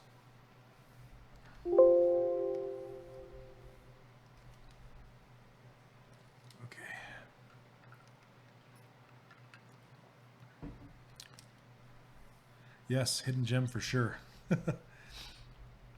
I actually, I think I posted that in my student group, not out in Facebook, but there's a guy that posted how to do that. I'm not sure, I can't remember who it was, but super great tip. Okay, new layer. Let's try doing these cheek tattoos. They're kind of rounded instead of that same, see that, these hard lines, these are kind of softer and rounder, more like the hooks on the boots. So they could be, you know, they could be like a pirate hook, or they could be kind of a tentacle from the, you know, from the squid or octopus, whatever that is. But I might go in between. I might just block it out and see what it looks like.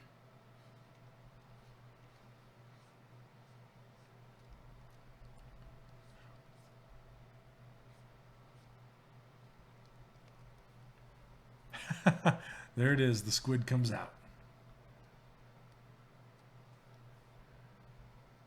Undertale, my kids love Undertale. I'll check it out. Oh yeah, that guy's great. That's really nice, man. I like his pose, and he's simplified. That's very good.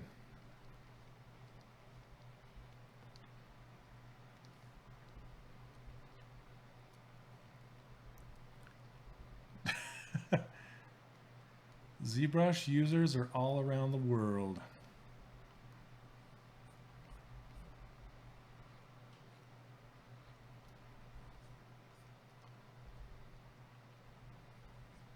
So Kyle, do you do anything else while you listen to people stream?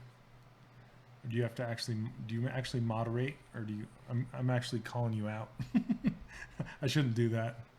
You're like, no, I'm watching the whole time. I'm just saying, because I don't know, I don't know if I could. Let's see. I'm not sure how to end this. And it's a little closer to her eyes.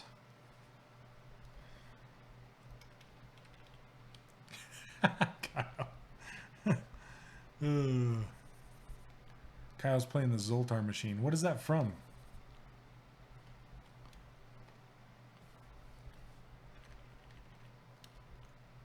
Try this again a little higher. Oh, hey, Ashley's in the house. What's going on?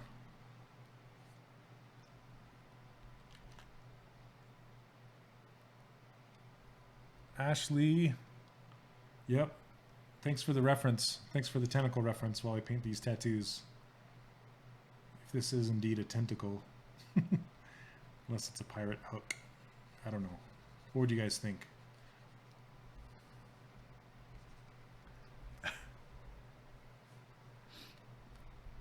So A Cubed is Ashley, and she's also another Pixelogic streamer. She does wonderful, crazy monsters. She actually did the monster on the background of the schedule.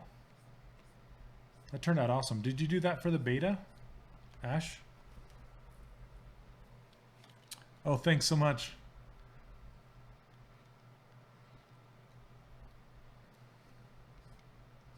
How are you liking 4R8? I still have yet to watch your stream that you did covering the new stuff in 4R8. I'm bad. Need to watch it. I started watching it. Ah, you know what?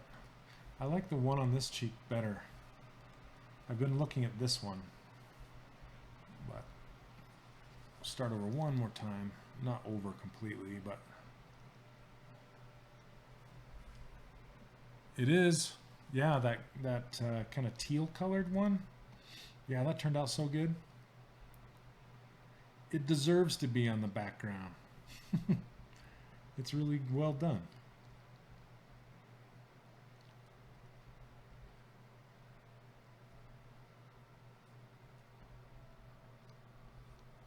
There we go.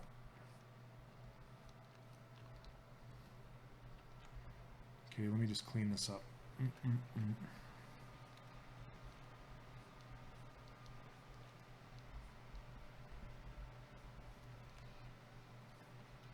Okay, should we see what it looks like with everything?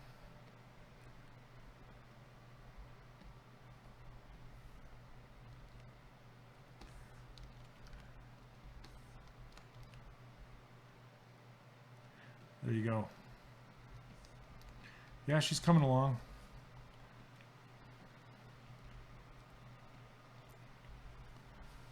I still need to do these belts and this necklace and this jar thing back here. That shouldn't be a problem.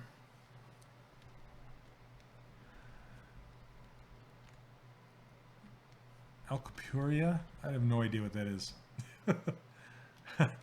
Thanks, Ashley. That means a lot. Don't look at her hands though. Her hands are horrible. I haven't gotten to them yet. They're just these gimpy kind of weird hands. I gotta build the earrings. I'm gonna build those next, I think.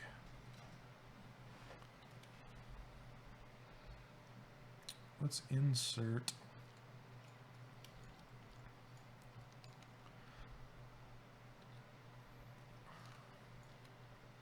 So Ashley, while you're here, I have a question for you. Oh, thanks. The hips. Is there a way to use these primitives right here without completely replacing what is in the subtool? Like, how do you add a primitive? This bit I'm kind of new to, like without replacing the head. Does that make sense? Or do I have to like append a new subtool, like a star or something, and then change that? I haven't quite got there yet.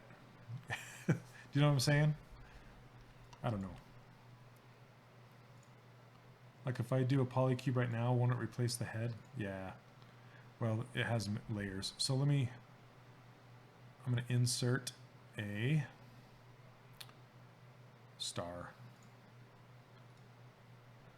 Then if I click this, click polycube, see, it replaces the whole star. Okay. The insert mesh brush is different. I'm talking about the primitives that come with the gizmo. You know, the new gizmo. If you click this little gear icon, you get these primitives that come with that. Yeah, just append a star. That's what I just did. Or duplicate a subtool. Yep, I just appended a star, and then I clicked on this, and it made a cube. So, yep, you're right. Boing. Okay, so I want to grab a polysphere because I'm going to make the earrings really quick. So then I go back to the Gizmo 3D. Oh, hey, Ashley, I made this new Gizmo. If you like it, let me know. I'll give it to you.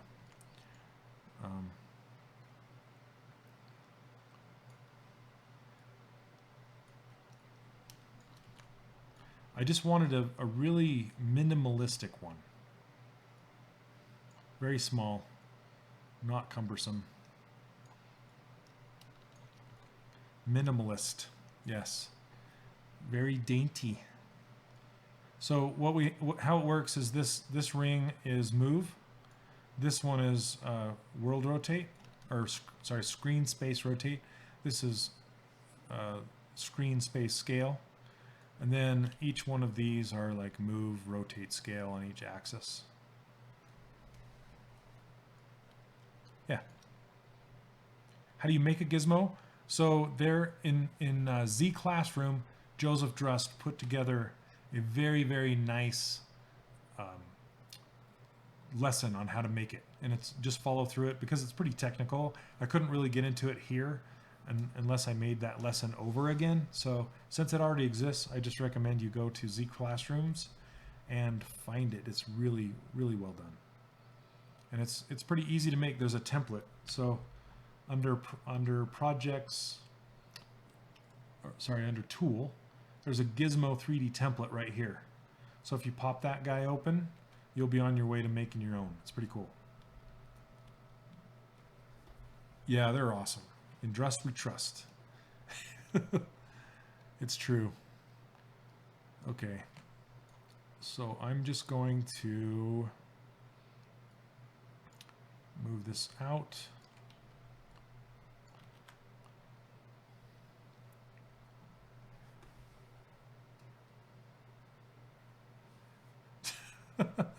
Gizmo.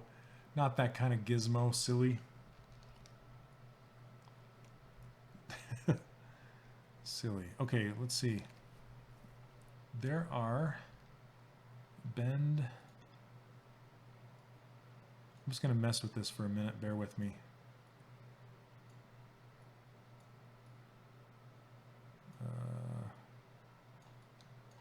I got to get used to these new functionalities. So underneath, I was just trying to, like, you know, that transpose tool trick that I do, where I just kind of, whoa, geez, where'd it go? Where I just draw the transpose tool across here, and then just use Alt to bend it, like this. I was just finding something similar with the new functionalities inside of the new Gizmo, and I'm sure it's there. I'm just not used to how it works. Oh, you found it. Awesome. Thanks.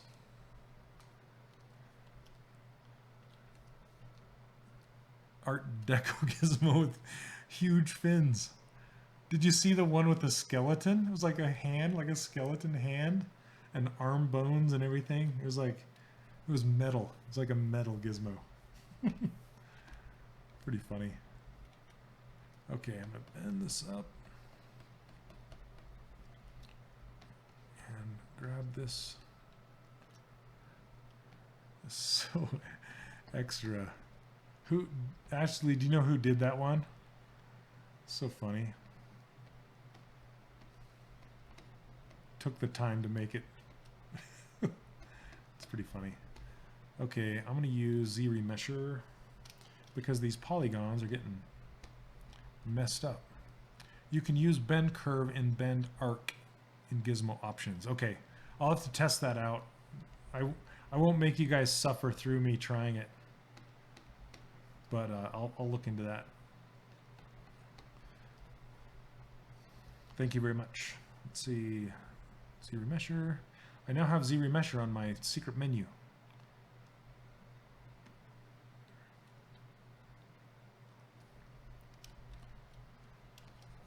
Okay, that's too high.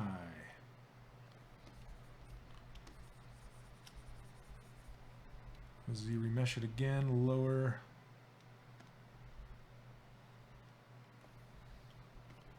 Oh, that's weird. I'm going to solo this. It's just bogging down a little bit too much. Okay.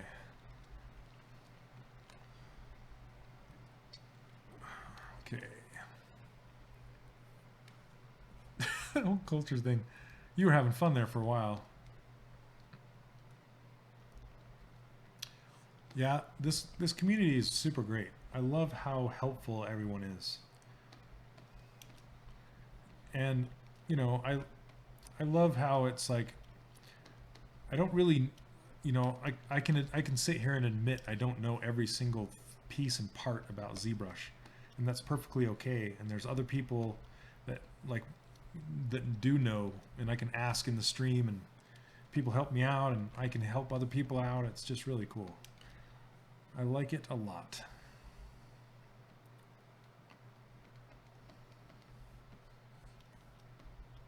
Because ZBrush is not a small program to learn. I'm just going to say that right now.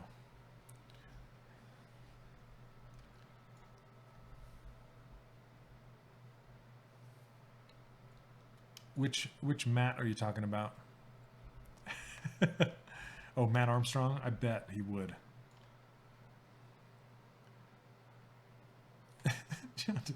Mustache vibes? Yeah, okay, I see where you're going. Oh, yeah, Matt Armstrong. I don't know where Matt is tonight. He's probably sketching or something. All right.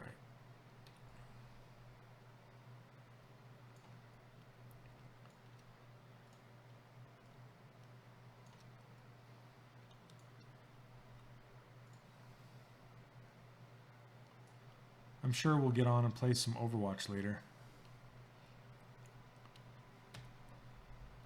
Okay, why? No. I hope they didn't break it. It's not, all right, Kyle, do you know this answer? So I'm in transpose tool move, and I'm trying to right click on this last red circle here, and it's just rotating the scene instead of moving the polys out on their normals. I mean, I can inflate it, but I don't want to.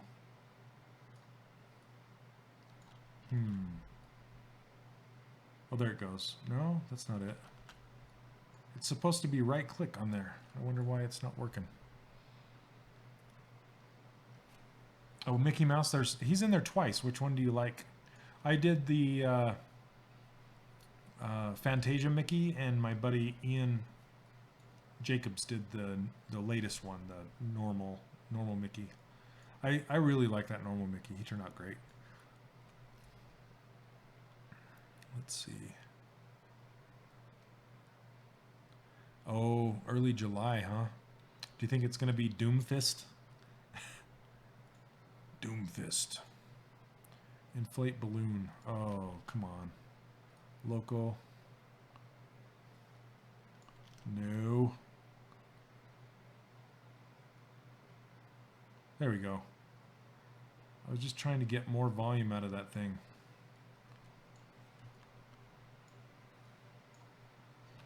Yeah, we should do Team Overwatch on, or Team Pixel Logic on Overwatch. That'd be awesome. Oh yeah, but man, so much work and effort goes into those. I can understand why it takes them so long. But yeah, their shorts are nothing short but amazing. Nothing short of amazing. There you go. Okay. I'm trying to decide if I want to do these two little suction cups as separate pieces or just model them in. I think I might just model them in just for the sake of ease really quick.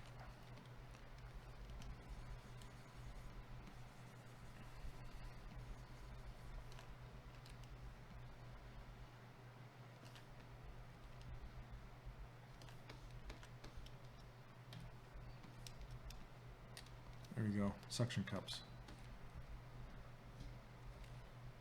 Right, the last patch. Well, his, you know, in that, trying to remember the name of the map, but that in the beginning spawn area, there's that whole thing crushed into the wall, and the fist is actually missing out of the cart that you're supposed to transport. I don't know why you're transporting it anymore.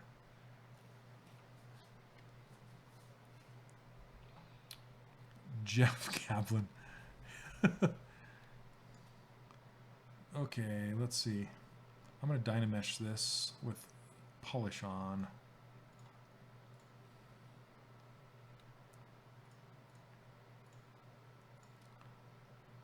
Yes. Right. No.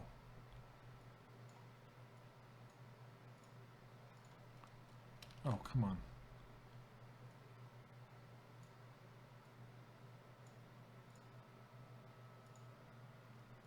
Oh, what's going on?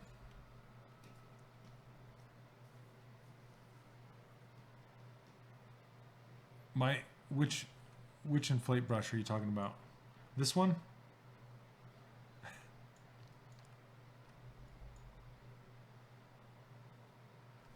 I play Overwatch on PC and PS4. But mostly PC. I'll just subdivide it up. Smooth it down.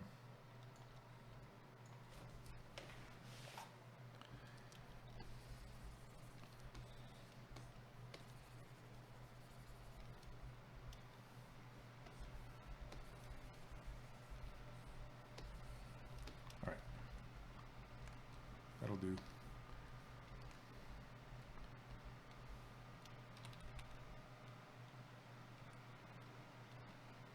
Whoa.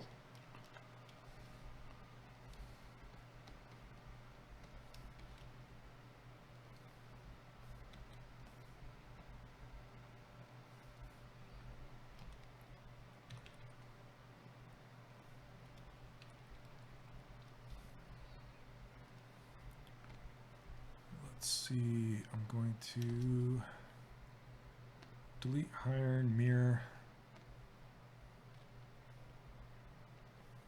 There we go.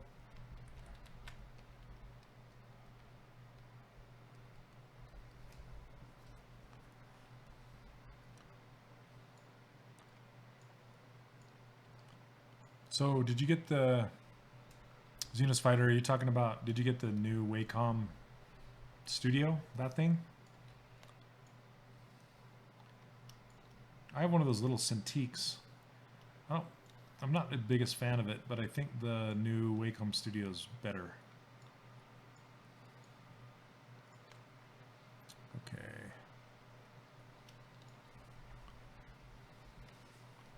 Oh, so it's the regular one? Is it a... Oh, so, okay, so it's the hybrid? Or is it just a straight up 13? That you hook to your laptop or something? Alright, I'm gonna pen.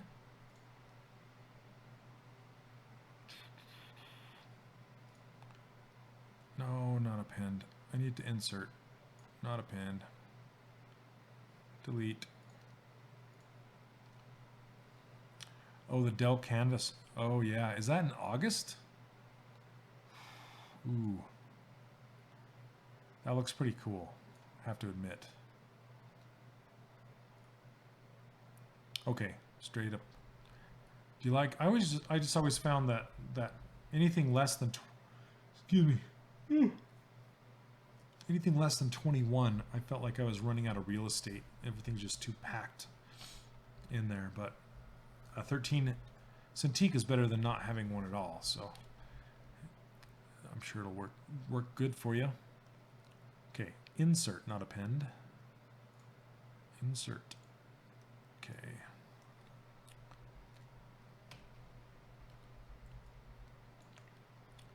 Turn this back on.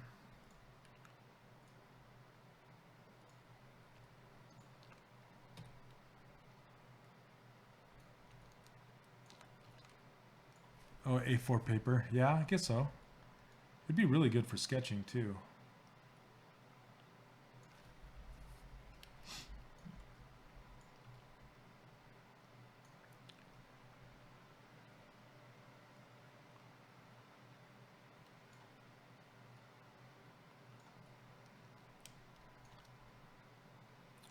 Okay, I'm going to solo this and just show the hair.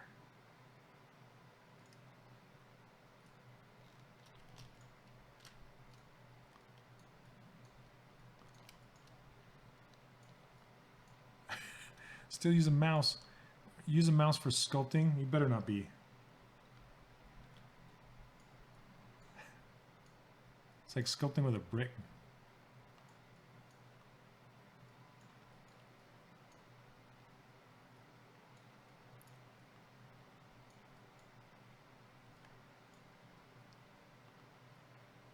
All right, I'm not really going to hollow these out.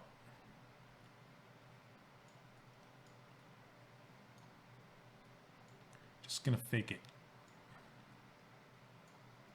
Shoot. No, you're killing me, Smalls. Don't.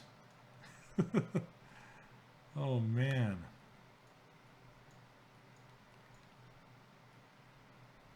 Sculpting with a mouse.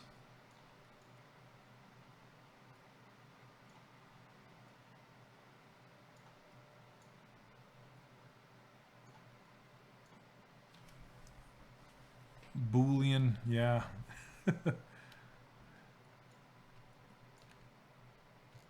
They are. Yep, you don't want to hollow things out unless you absolutely need to. So I'm just going to leave these bits of hair hanging out outside of these rings, and I'll go back and adjust them later.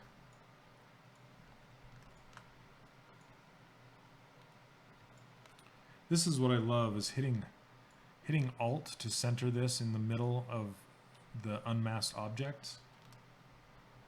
Then just hold down Control and copy an object that you have. Let's see.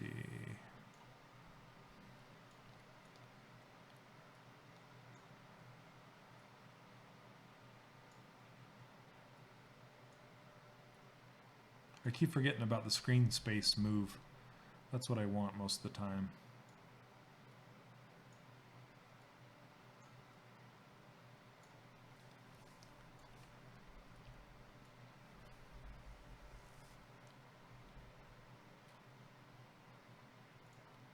Clangy? I already said, man, I checked it out. It's awesome. And you did that with a mouse?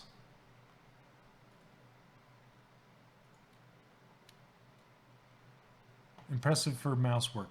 I'll just say that. Yeah, it's cool. I like how minimal it is. Super cool.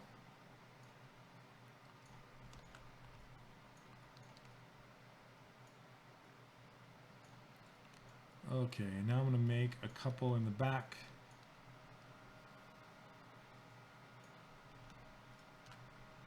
Let's see.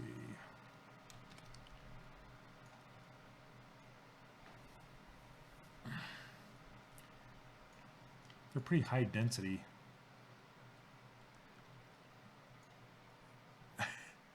What? You didn't know how to say clingy? Or clingy? It's alright. It's totally fine. I was just giving you a hard time. Okay, auto groups.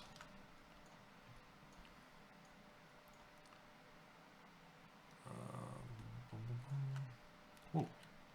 That's not what I wanted.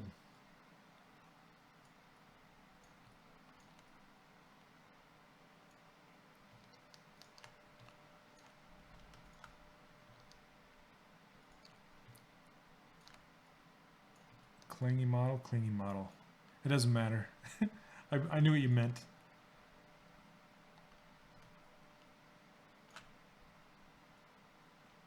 Let's see.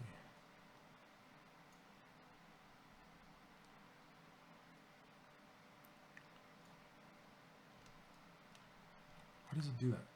I hit control.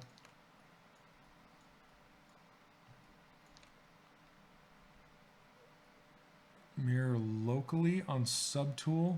Yeah, so see this this local symmetry right here? If you have that turned on and you hit mirror weld, it will attempt to mirror on itself locally. And if you have this turned off, it'll mirror on the world. So I hope that answers your question.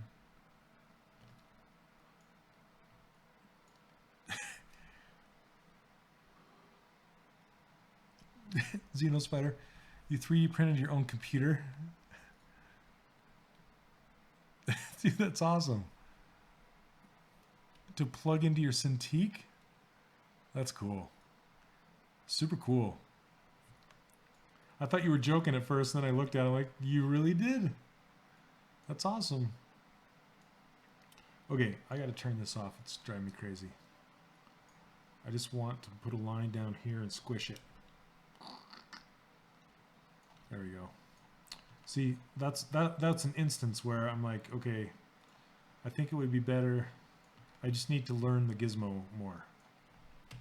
Because I get a little frustrated sometimes when it's like, I just need the transpose line for a second. We'll put it into place.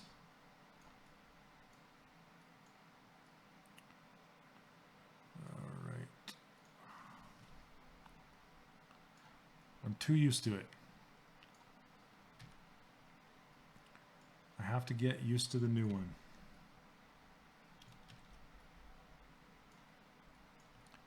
$40 hours.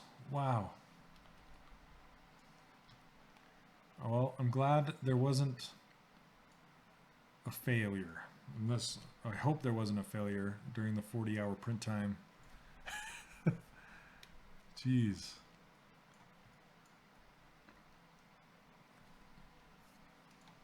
All right.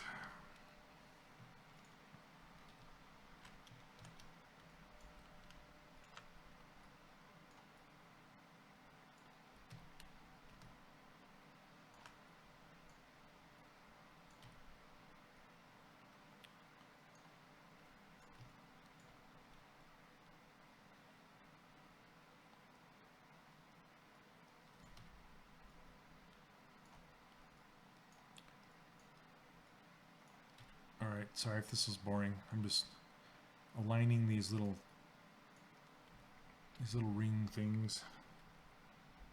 Bands, hair bands.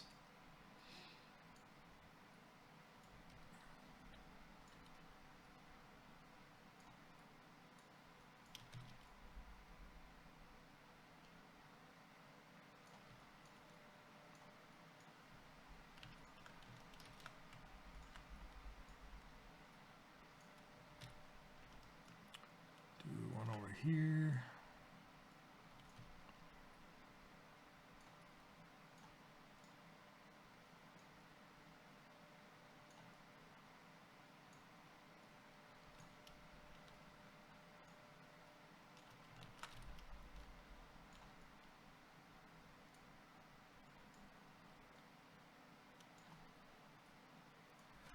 Do you think you'll do another character workshop in the future? I missed the last one. I'd love to get into the future class. Yeah, I will be doing one again, and it's not really doing another one. It's more like an extension to the one I already have. I'm just going to be letting more people in. as I go. So eventually it'll be huge with tons of students because it's lifetime access. So that means I'm kind of doing I'm kind of doing an experiment with this course, and the course works well. This type of course works well in other career types, I guess. So I'm trying it with 3D animation and character design, stuff like that. So, and so far it's working out great. The people in there like it a lot. And how it works is there's a bunch of videos you can watch anytime you want, and there's no deadline. You can just watch them, and occasionally I'll do Facebook Live feedback, or I'll do draw-overs of certain models. If I see somebody that's struggling and could use some help, I'll get in there and do some draw-overs. And but yes, I will be opening it up sometime in the future. I'm not sure quite yet. But I'd love to get more students in there. And the students that are in there already, man, they're doing some crazy cool stuff. I'm nothing but happy with that. I'll be getting a student portfolio gallery together to show you guys what the students in there have been doing. It's so cool. Robert's in there. Yeah, and as long as you're on my newsletter, you'll be informed as far as when the next one releases. So I really like that there's a community that welcomes not only me but other countless artists, and I just want to say thank you and your crew for creating such a welcoming community. Yeah, absolutely. The Pixelogic crew and staff and community is amazing. Very welcoming.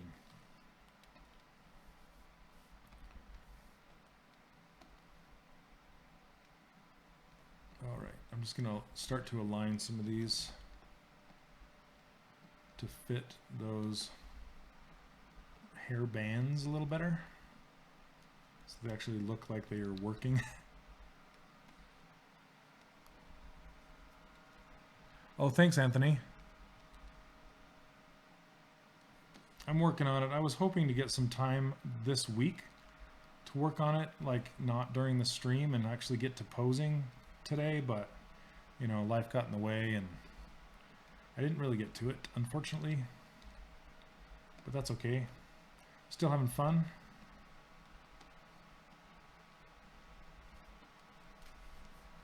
Ashen Creatures, hey, how's it going? Welcome.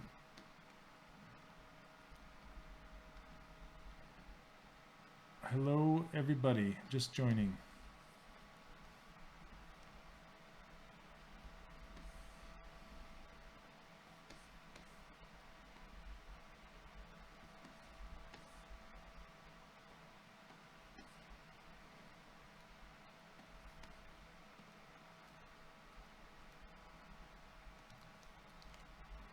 There we go. Stylized character modeling is fun. Not gonna lie. Good times.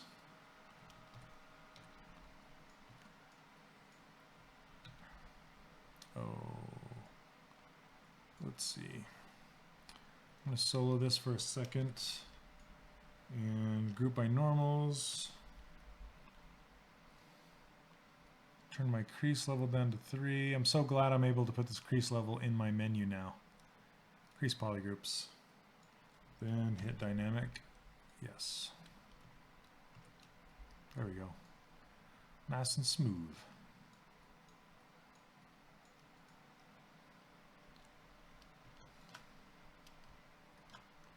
Whoa.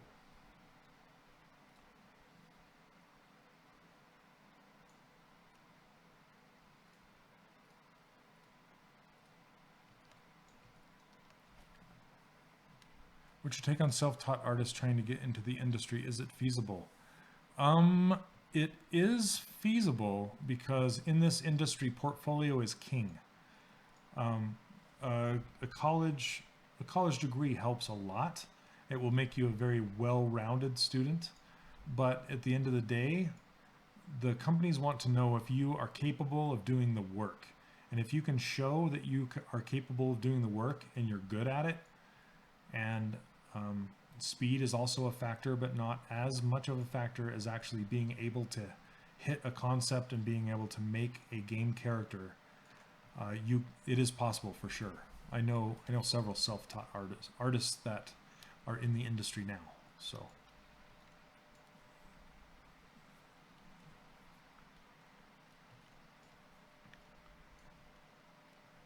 let's see, are you poly painting this character in ZBrush? Yes, this is all poly paint. Oh, Dr. Pixels, okay. Take care, man. Yep, they usually put these streams right up on YouTube, sometimes as soon as like the next day or a couple hours after. So, is the thing behind the scabbard in the concept? Are you asking what is it? Here, I'll zoom this out. So, are you talking about this right here? That's like it looks like a thing that she captures baby squids and octopi in. So I don't know exactly what that is, but, or maybe it's food to lure them in. I don't know. Polycon artist. Thanks, man. Thanks for stopping by.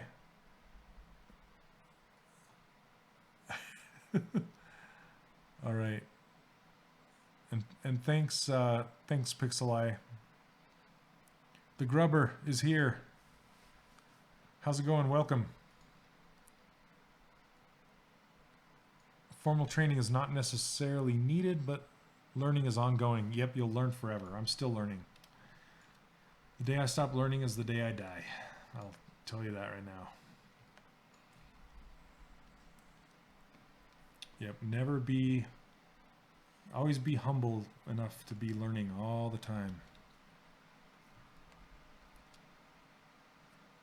Oh, thanks. Let's see. It'll be nice to get her posed, and I would love to get her 3D printed. That's the plan and the goal. I want to make her necklace really quick. I like to keep my subtools organized, or try to keep them organized. So from top to bottom in the screen space, like hair, head, eyes, and that kind of stuff, all the way down to the boots. Usually the boots are the very last mesh in my stack. So I need to go through and organize this later, but I just wanted to throw that out. That's how I typically organize my subtools. So I'm going to append let's see, a star. I keep hitting append. I don't want to append it. I want to insert it. So append puts it at the very end of the list, and insert puts it right after the current selected subtool. Insert star. There we go. And I want to make this into something not a star. A polysphere.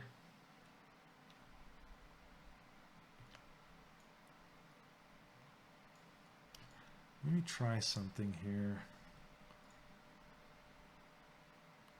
I think a sphere 3D, I can actually make it like half. There we go.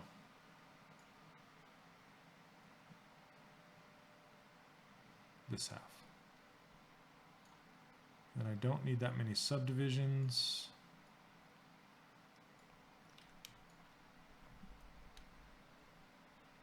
Yes, it actually is. I know several people making toys for a living. Like, take a look at iHasToys. They actually stream on this channel, Pixelogic channel, and they're attempting to make their own toys for a living. And there are several new Kickstarters out there that are making miniature figurines for board games. And usually if a board game has miniature figures, then it seems like the Kickstarter does millions. Like there's one based on Japanese samurai or something, and it did like 2 million. It's crazy. It's like, what is this? Okay, I'm gonna solo this guy. We're gonna do some Z modeling for a minute. Okay.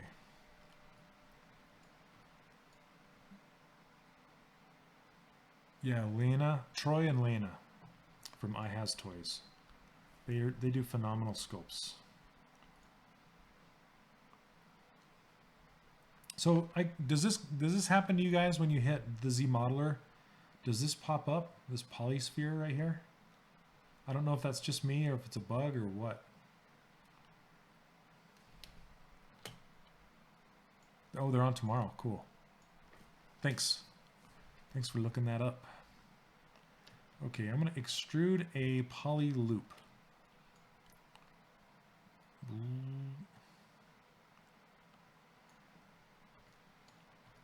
That's for nanomesh insert. Oh, thank you. Okay. That's cool. That's cool to know. I just wondered why it was there. I hadn't seen it before. Oh, let's see. Is this the Kickstarter I was talking about? Oh, Kingdom Death. Yeah. Oh, man. So Kingdom Death, Lena and Troy are actually doing some freelance for Kingdom Death. So they've been sculpting some of the miniatures for that game. So good. Okay.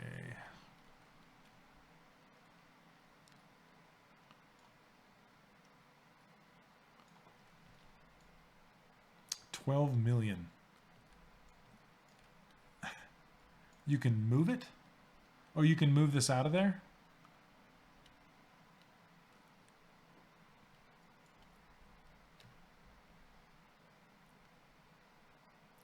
They return this week. That's awesome. They're fun to watch too. Okay, slide.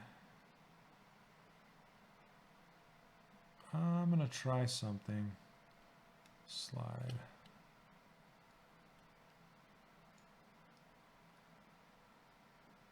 I just want to make us a kind of a rounded edge.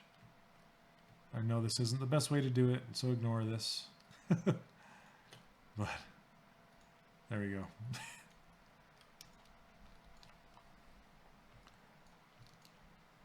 I'm going to insert one more here.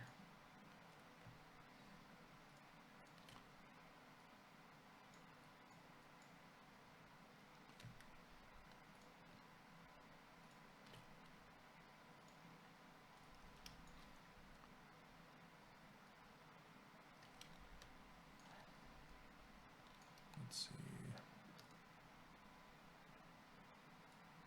Oh, what did I do? I sent it home. I'm still getting used to these two. There we go. That's what I wanted. That's what I wanted. There we go. Okay, you can only dock that bar in different places. You can't remove the polysphere thing from the Z modeler, unfortunately. Oh, okay. Nice watermelon. Thanks. I should make two. What'd you think on any other printer besides a Form 2 to print a high quality model on desk? Honestly, I think they're currently the leading printer right now as far as resin printers. There are other extrusion printers on the market that do a really good job, but as far as the resin printers, I think that's currently like there's a couple other competitors that are decent. I can't recall the names of them right now, but it's like a unicorn or something. What is that? Didn't you guys give one away? Let's see. Open up the brush menu with Z modeler selected under. Oh, you're talking about like this dock, right? This actual thing right here. This whole chameleon's eye. Yep, I'm making this little necklace right here. Can you see it? Let's zoom in on that puppy. This guy right here.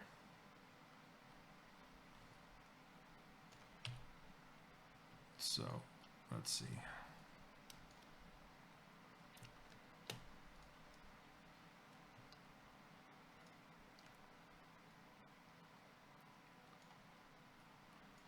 And then I'm so glad you can reset this to the world. Let's go.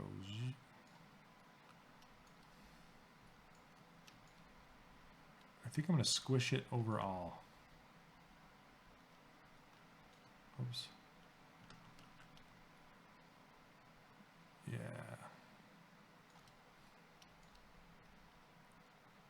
Let's see. Anybody making jewelry for ZBrush? Yes.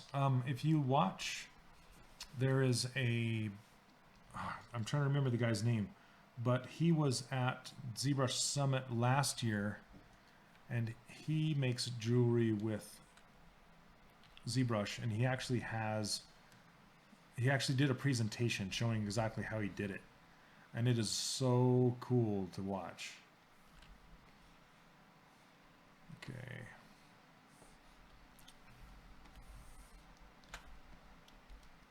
And it's up on YouTube.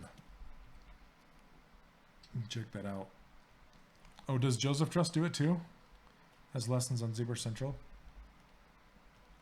Have I heard of Anim School? Yes, I'm very familiar with Anim School. I know the owner. His name's David Gallagher. He used to work at Blue Sky.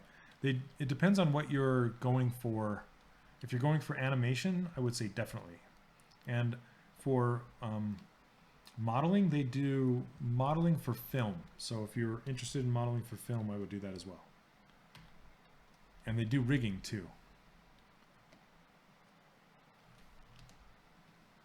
Let's see. What am I doing? I don't even know. What am I doing anymore? I just wanted to mask this thing. I was trying to do some funky stuff. I don't even know why. Okay, I want to do that, and then that. That's what I want.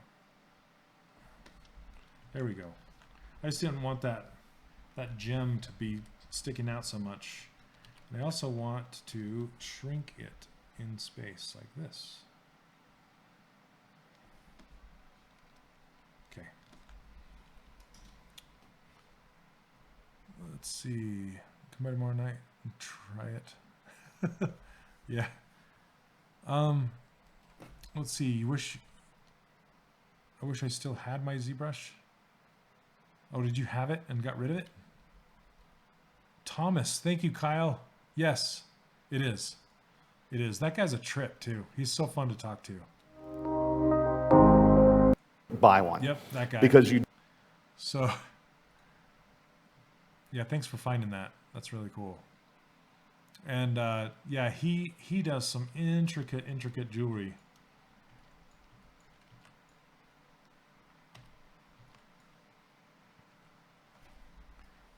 Blows my mind. Okay, let's see how it's looking. It's about the size.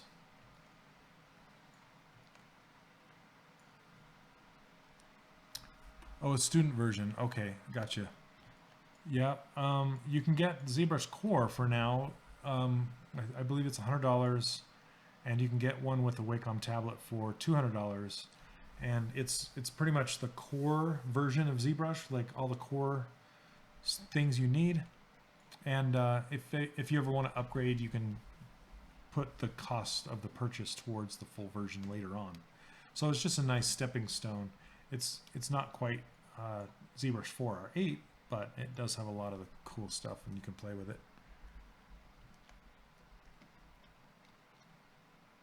Has some workshops with Ryan Kingsland. Yeah, that'd be cool.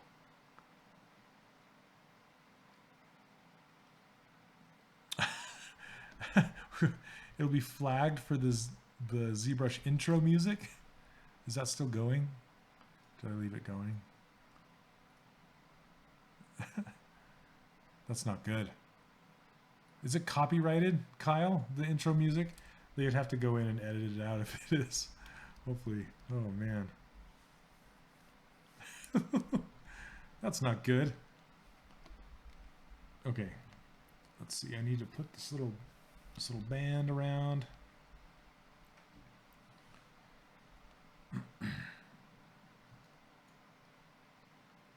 All right. Let's see here.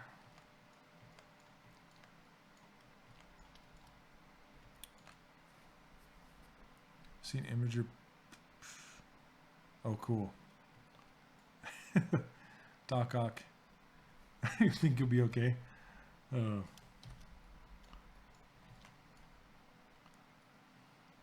Okay, I'm just going to append another thing. Actually, I'll just draw it out. Insert multi-mesh. This is pretty cool how it now displays everything inside the multi-mesh up here. That's pretty awesome.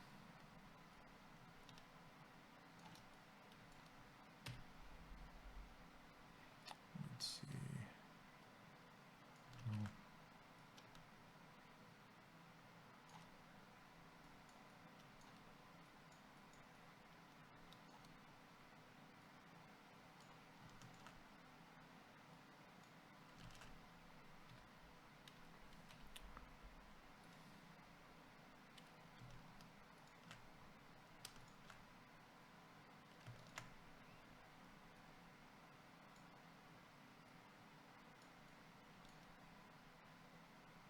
I'm just going to kind of fake it.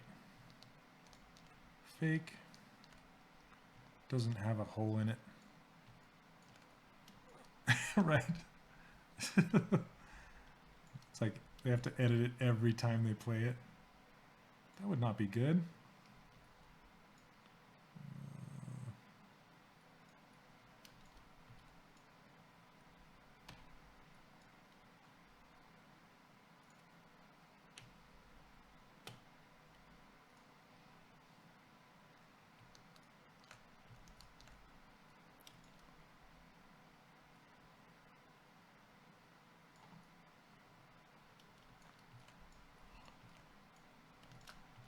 There we go. All right, I'm going to crease this edge down in here. Whoa, not that. There we go.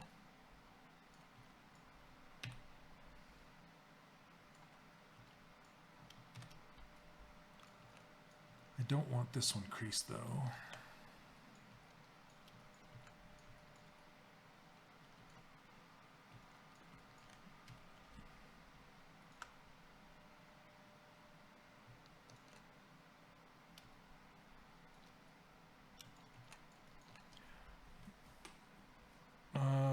We add I don't know if there was ever talk about that, about Doc Ock. I think no, because we had Venom, and because we went with characters from the cartoon, so I don't think we didn't go from the film ones or the comic book ones.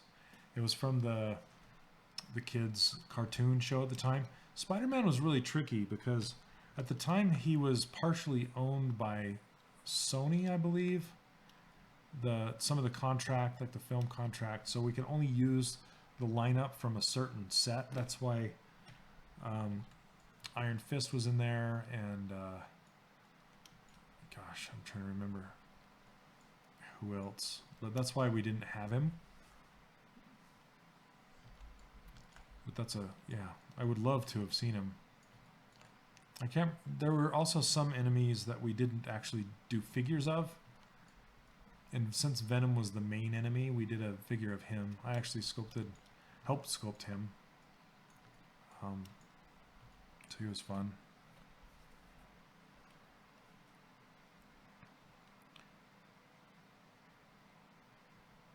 You were inspired to 3D model based on a little Chewbacca figure in Walmart?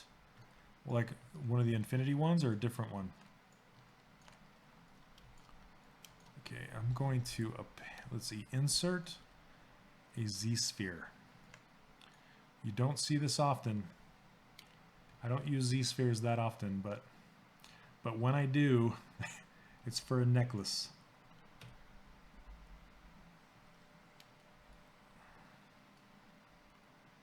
All right.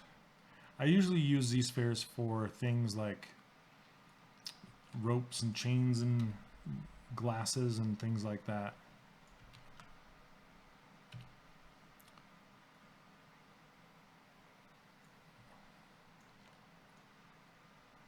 Where did that go? What? Oh.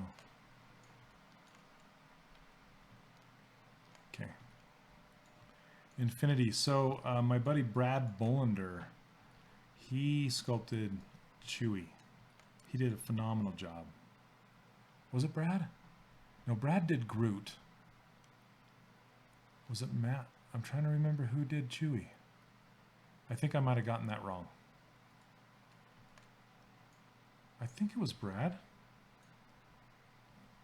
It's been a while.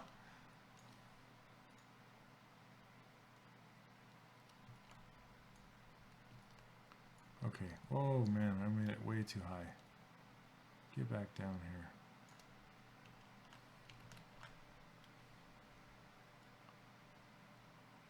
Whoa. That's weird. It's like the more I move it, it like doubles the movement. I've not seen that before. See how it's not on my cursor anymore? I don't know what that's about. And then that big red line. That's weird. Yeah, Chewie turned out awesome. He was one of my favorites.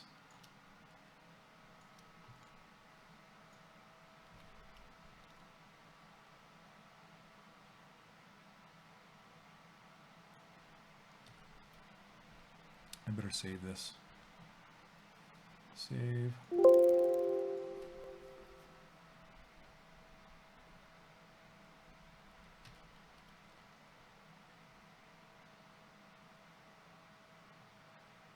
And this is hard to move.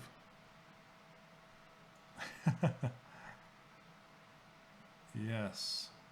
I'll have to try and remember who made him. Okay. I'm going to make it solo so I can actually work with this.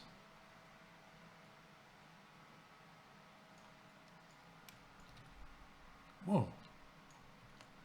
And it's doing some crazy stuff tonight. Look at that. Whoa.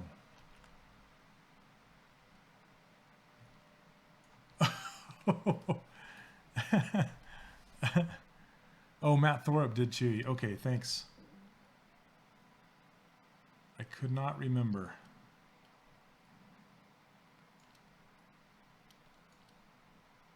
Yeah, Matt did a great job on Chewie, for sure. Come on.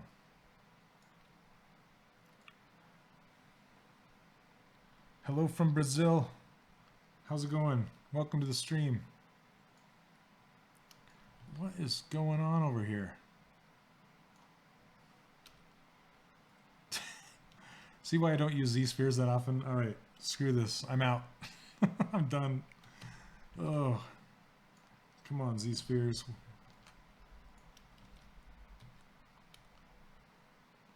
All right, enough of that. I'm just going to deal with it a different way. The bend curve. Oh, yeah. I got to get into that. Yeah, his Moana's great.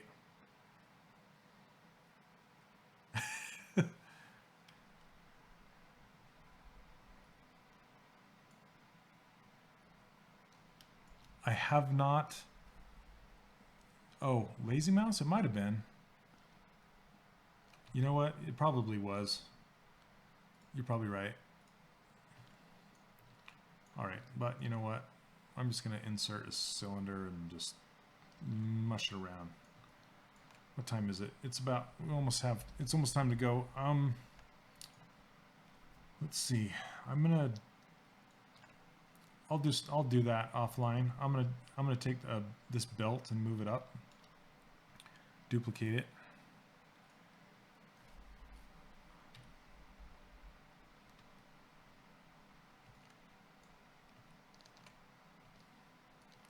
Okay, where are you?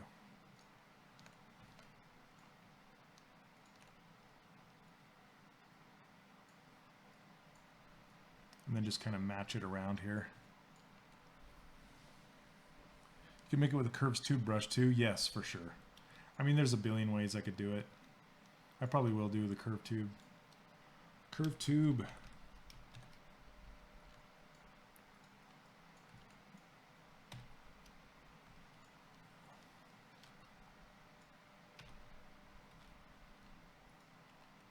Delete hidden.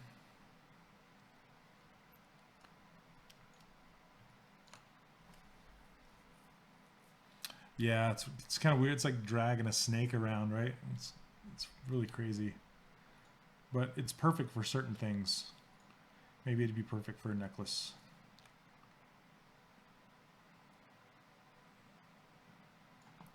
So you notice that even though I grabbed that belt, I didn't keep the thickness. I deleted everything except for that single plane because it'll get me most of the way. Okay, save it. I'm going to move it up my subtool stack so it's underneath the body, the bodice. Where is that? There it is. I have 39 subtools now. No big deal. What's the best feature that came with this new version of ZBrush? In my opinion, for what I do, I really, really like this chisel brush. The chisel with store morph targets, that's my favorite addition because of just the way I use ZBrush. Very good. Okay.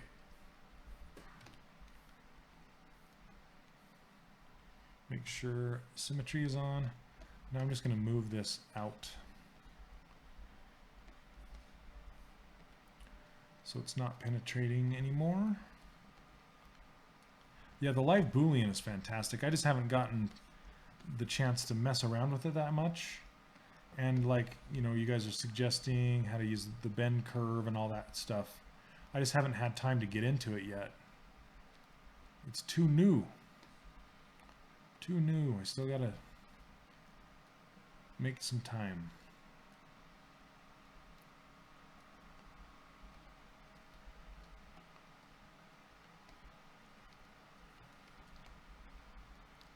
Yeah, no problem.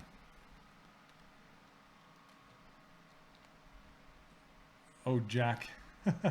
Yeah.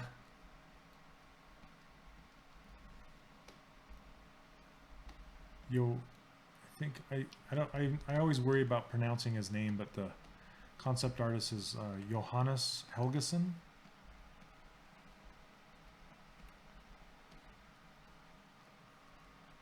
And he does some phenomenal stuff.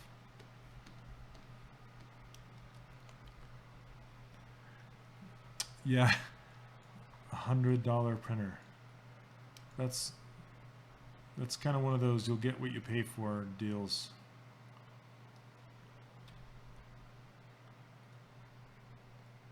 Okay, mirror and weld. It looks like it has an issue back here. Turn off symmetry, pull this over. Mirror and weld again. Nope, went the wrong way. Pull it to this side. There we go.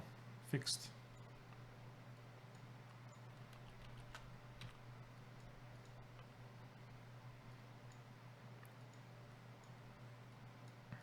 Yeah, it depends on what you're making. I mean, if you're making like coasters for coffee cups or something, then $100 printer is fine. But if you're making 3D characters for video games or something, you need a really nice printer.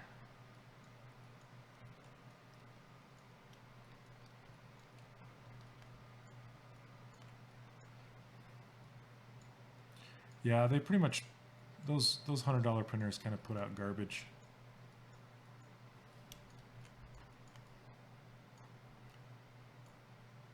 Okay, and this belt is not this thick, so I'm going to go around, let's see if I can make this thinner.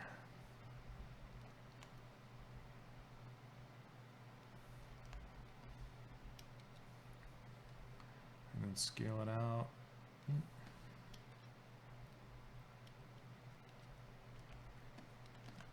And it's kind of lower on her back. Doesn't climb up her back like that.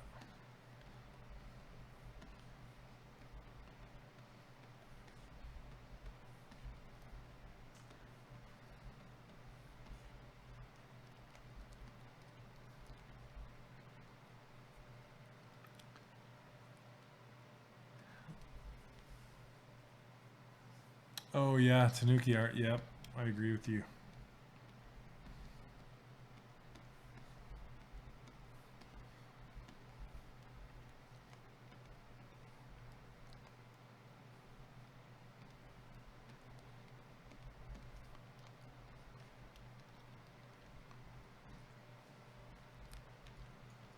So Blue Fire, you say did you customize the printer or customize the prints that come off of it?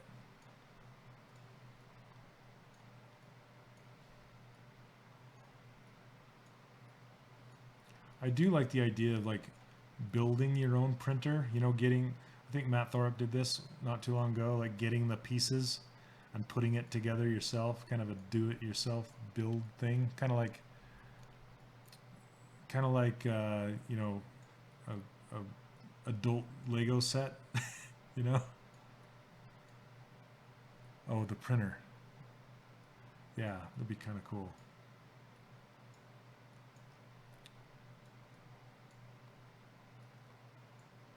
Yeah, is that what it's called that he got, Prusa? It looks like it does pretty good prints too. And the prints are cheap. So if you want, it depends on what you're looking for. If you want like really fast, just to kind of see what it's going to look like before spending a lot of money on the final print, that's what we did in-house at Disney Interactive. We had a Drax, and that was an extrusion printer, and that did really good for being an extrusion printer. But it was still fairly expensive for an extrusion printer.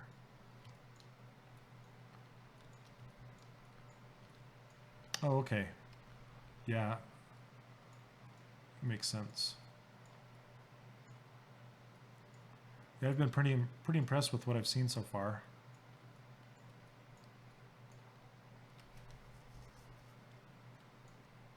Okay. Extrude polygroup all polygons. Okay. So I'm going to add the thickness back into this belt here.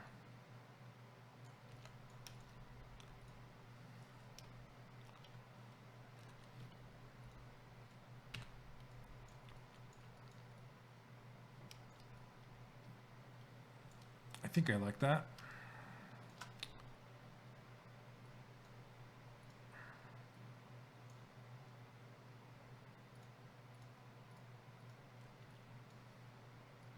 Oh, okay. Looks like there's a little bit of penetration happening here. Let's fix that real quick.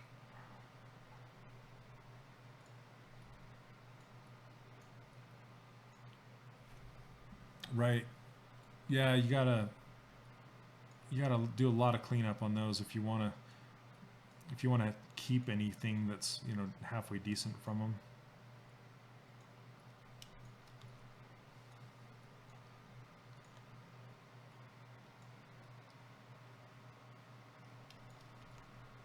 I like these little dagger holders she's got. See those two little daggers right here? That's pretty cool. They're just kind of tucked up underneath there, and then the belt kind of wraps around. Kind of like this one. I still need to do this piece right here. That's going around, down and around, and I'll duplicate that and put it up here without the metal band on the bottom. And then these little buttons here, just duplicate them. And then I'll be painting on this print on her bodice. When I take this to high res, and I'll be painting all that detail in here. So yeah, a lot of sanding, and what sucks with sanding is you lose a lot of the detail. You know, there's no way you could have like these eyelashes and stuff going on with this, or this little necklace, and you know, you'll just sand those right off. A lot of the extrusion printers will spray with like acetone and melt the plastic just a little bit, and that also it makes it smooth and nice, but it gets rid of a lot of the detail. Like these little cuts will go away. Whereas if you're printing with a Form 1, all of that stays, and you don't need to sand it very much, if at all. You can just hit it with light primer in CX5, and then carve it. I love that. That CX5 stuff's really cool. Duplicate this buckle.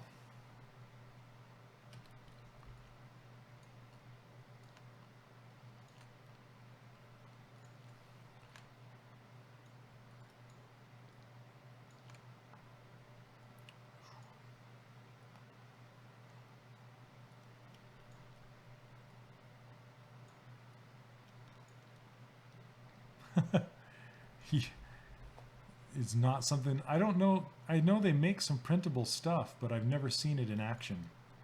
So CX5 is a kind of a wax-based clay that you use hot tools to carve with, and they made some that's printable because it's hot wax, and an extrusion printer is a hot tip, so you could pretty much print it out hot and then let it cool down and then use your hot tool to scribe in the details.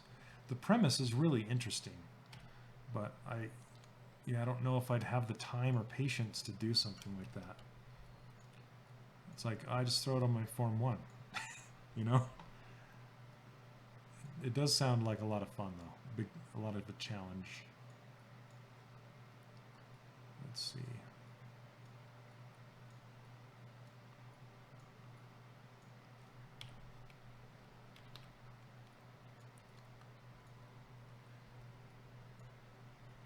Yeah, it's all that stuff.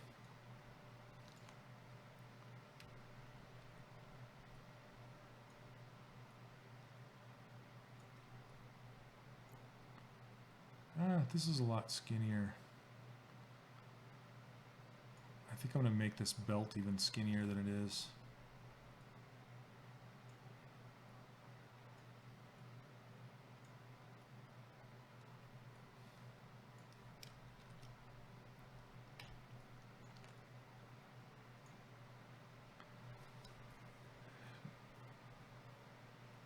Using a cube with live boolean to show where your models could use supports. Ooh, I'll need to watch that. So Thomas, did he just do that today?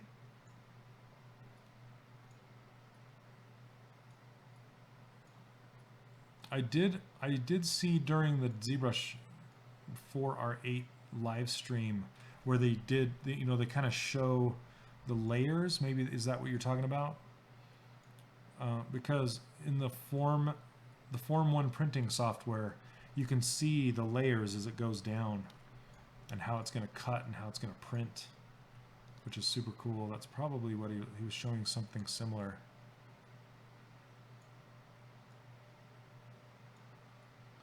Yeah, this is tricky when you get into like, this is tucking behind this, and then this is tucking behind this. It's like, choose your poison. Then it needs to not be hollow back here if you want to 3D print it. You don't want to hang it off. See how it's got all the space back here?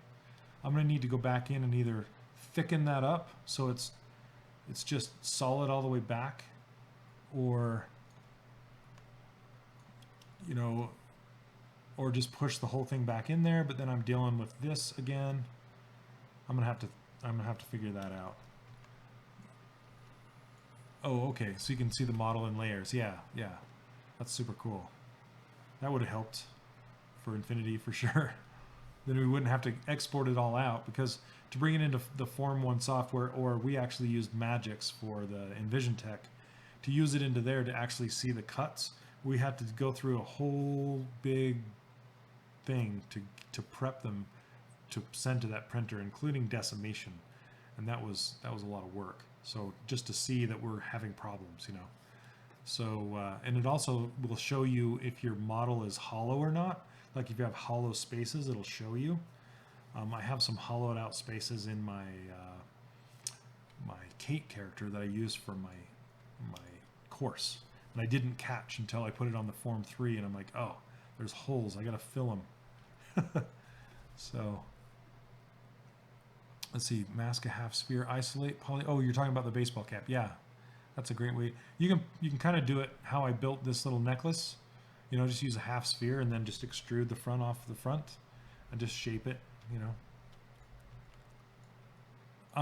Envision Tech, it was, I can't recall the model. It was giant. It was one of their biggest ones. It didn't print in color. It just printed in gray, and it had an aluminum base with holes in it.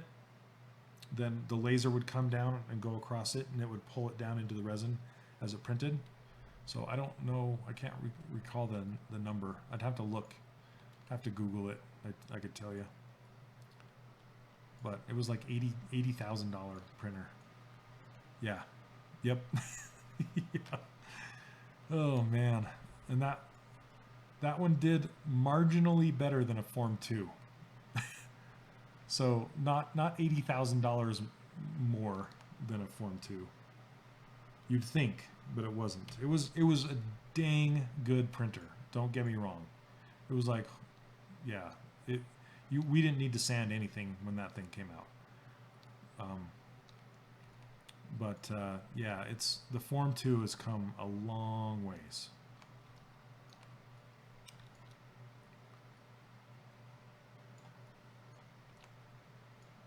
Let's see, I'm just aligning this a little bit.